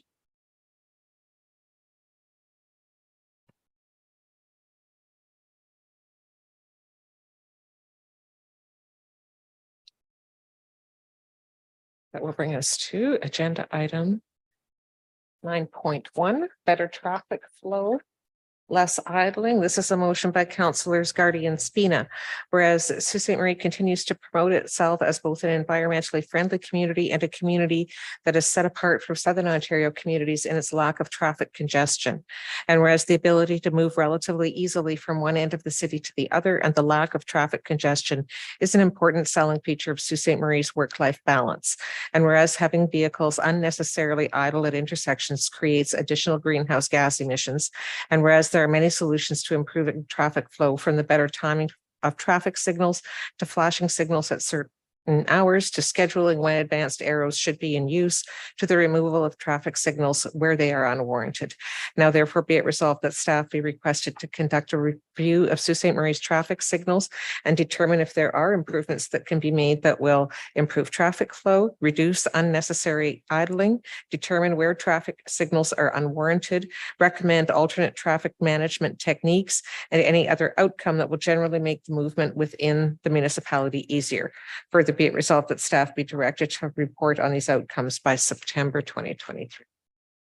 Thank you, Madam Clerk. Thank you, Councillor Gardy and Spina, for moving and seconding this motion for me. Should be no surprise to anybody after 8 years of combating traffic signals that I still do not like them. And I'm happy that we just approved the removal of the one at Wallace Terrace and Goulet Avenue. But I want to see us improve traffic flow more generally across the city. I know there are a number of other traffic signals, at least in my mind, that I think warrant engineering to look at to determine whether or not they still make sense. They may have made sense when they were installed in the 60s or 70s or 80s. I don't think they do anymore, given how traffic flow has changed over time in our community. So what I want to see from this report, I mean, it's all laid out, but whether or not there are traffic signals that can be removed, whether or not we can turn off advanced arrows after certain hours. I mean, I think we all can appreciate that advanced arrows are great at peak driving times, but after that, they just cause people to sit and wait at traffic intersections unnecessarily. So with that, if the community wants to send in any suggestions on traffic signals that should be looked at, I would be happy to forward those to Mr. Rumio so he can in fact look at them. And I encourage you to do so in fact. So Councillor Gardy or Councillor Spina, did you want to speak to this? And then Councillor Hollingsworth. I do not. Thank you. Councillor Spina. Thank you. I'm happy to second this motion. I know there's someone who's spent a lot of years driving 24 hours a day in our community. There's a lot of unnecessary stopping at traffic lights and intersections in the wee hours of the morning when we can have that traffic flow much more easily. I think there's a lot of opportunity here to make this better for our community, make people travel more easily around our community, especially those who are out in the evening hours. And really, it's a huge opportunity for active transportation. I think we're going to see some great results from city staff. And I know they're going to come back with some great suggestions for us. So I'm happy to be part of it. Thank you. Thank you, Councillor Spina. Councillor Hollingsworth. Thank you. I just think that this is a good start. And as we move forward, as Councillor Spina was saying, after a certain hour, and Mayor, you mentioned this for many years, after a certain hour, if we can just have caution lights that are blinking, just like other communities. We experience it in Southern Ontario, our partners in Michigan after a certain hour. But I just want to caution as we look at this, that there are businesses out there that do benefit from a traffic light, where the flow of customers go into their particular business. So let's just be mindful of that as we move forward, and also of healthcare areas, especially healthcare areas, because sometimes those traffic lights help to get the patient to the healthcare facility faster. And that's really critical when it's a time-sensitive situation. Thank you. Anyone else, questions or comments on this? Seeing none, all in favor? Motion carries unanimously. And agenda item 9.2, partnership with Garden River First Nation. It's a motion by councillors Vezo-Allen and Caputo, whereas the city of Sault Ste. Marie intends to improve intergovernmental relations with Keegan-Subi Garden River First Nation and enter into a community-to-community relationship with Garden River First Nation. And whereas the city of Sault Ste. Marie commits the participation of the community in the First Nation Municipal Community Economic Development Initiative from November 24, 2022 until January 2025. And whereas the city of Sault Ste. Marie City Council has appointed Mayor Matthew Shoemaker as their elected official working group champion and Councillor Angela Caputo as the alternate. And whereas the city of Sault Ste. Marie has appointed Deputy CAO Tom Bear and Director of Economic Development Rick Van Stavern as their staff working group champions. And whereas the city of Sault Ste. Marie commits to the following resources in collaboration with the Garden River First Nation through a collaborative joint working group.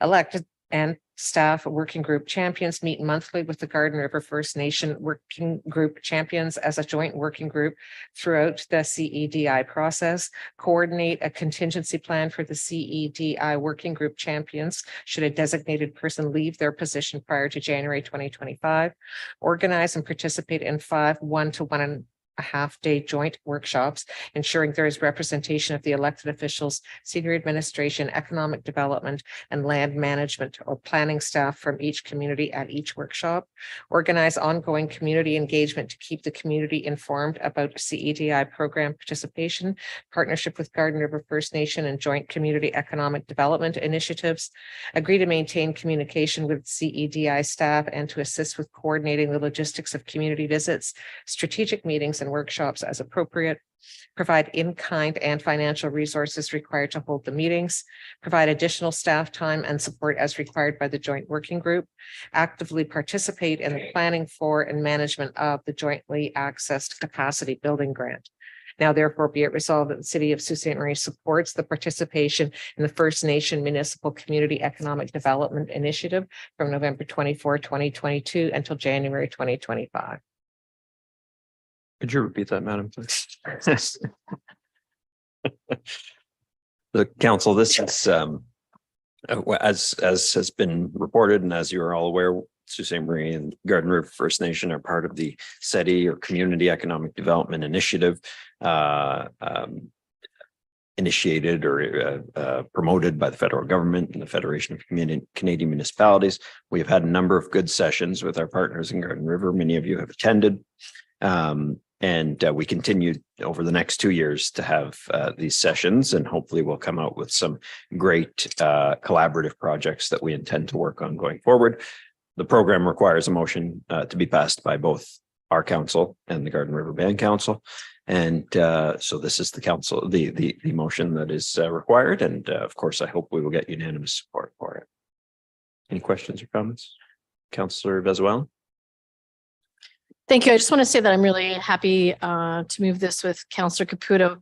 I was able to attend the full day workshop on February 10th, and working in the nonprofit sector, I've been part of many consultation groups and lots of stakeholder meetings and consultants. And I have to say that the consultant team are top notch. They come from varied locations in Canada from West Coast to East Coast to Ottawa Valley, all of them working within municipalities and First Nations, and just the general mood and conversation and excitement was really motivating.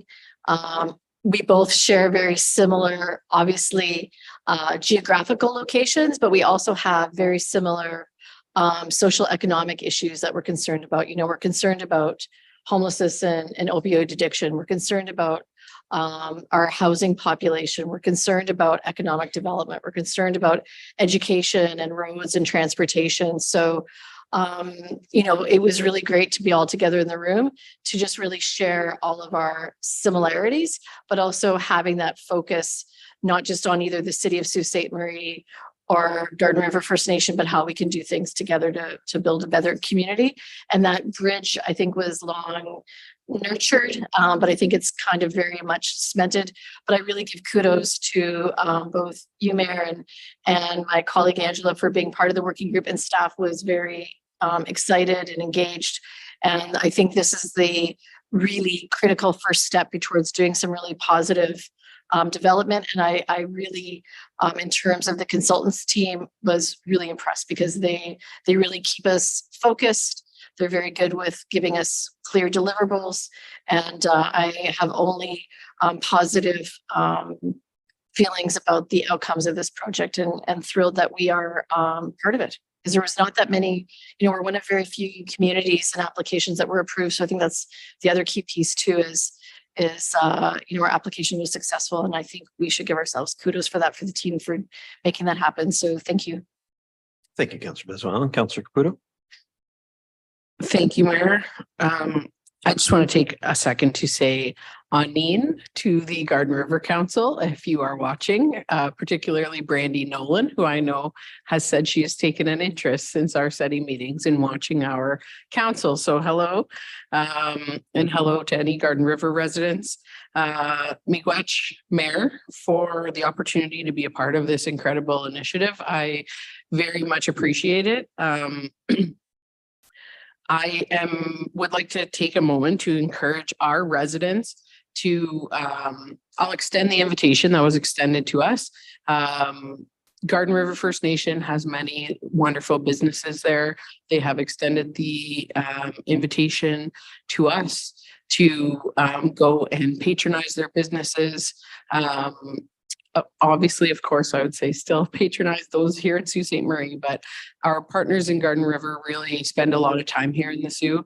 And so if there is a business that interests you in Garden River, I would encourage you to go there.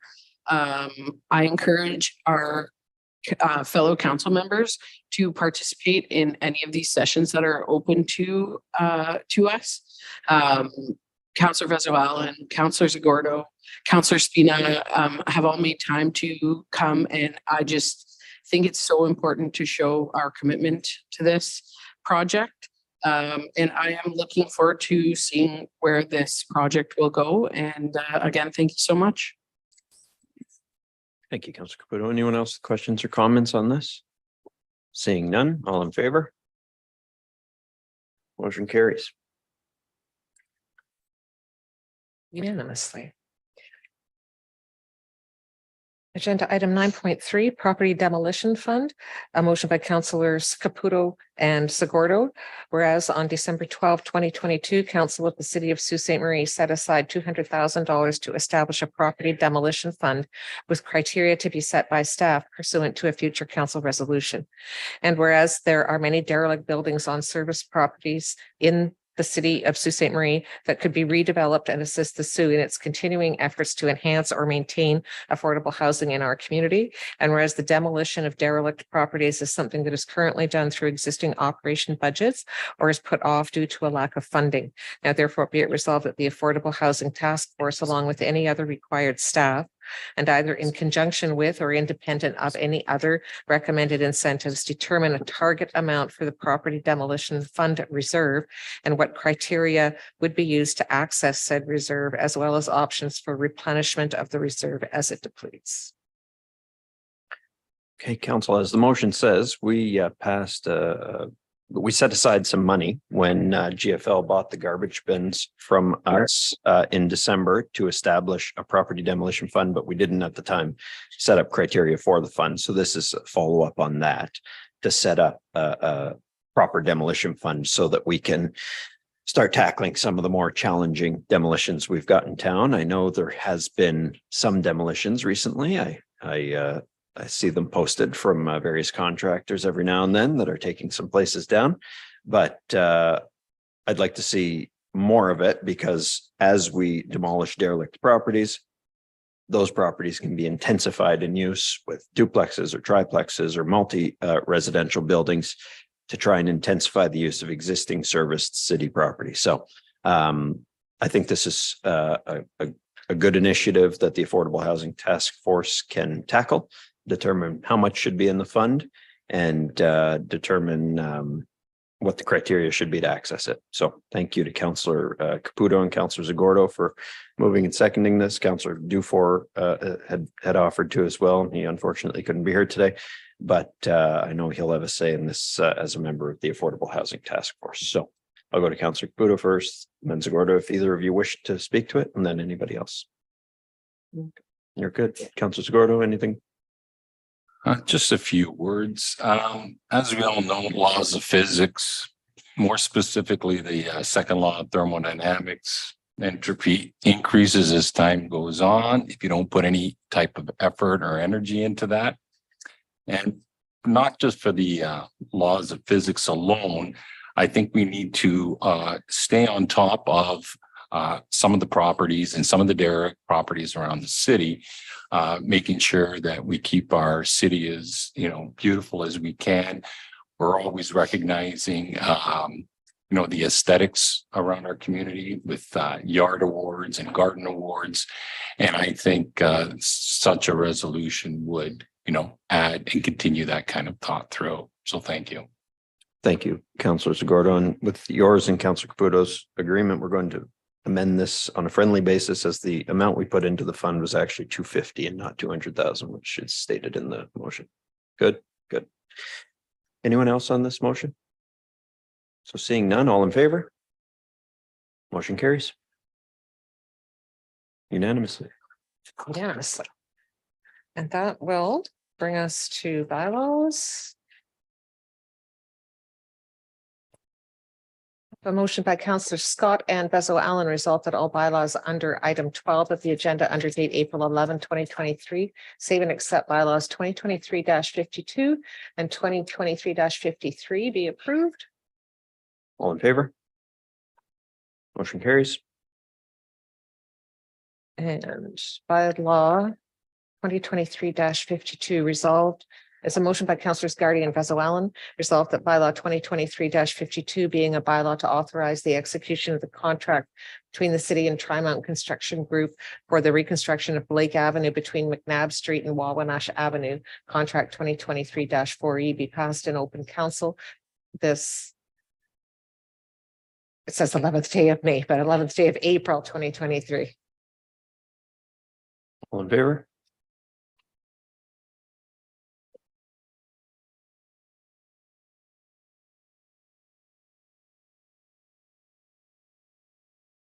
That carried unanimously.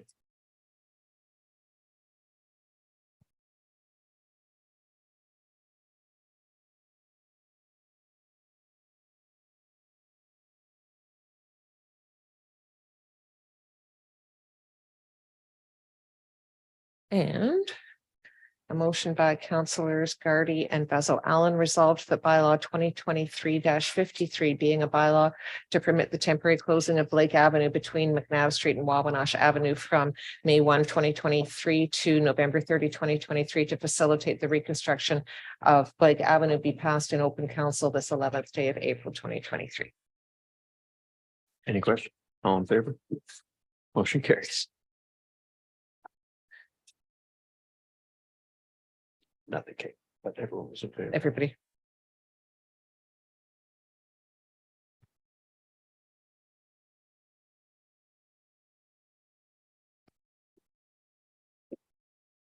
And a motion by Councillors Gardy and Bezo Allen resolved that this council move into closed session to consider one item concerning labor relations or employee negotiations. Further be it resolved that should the said closed session be adjourned, the council may reconvene in closed session to discuss the same matters without the need for a further authorizing resolution.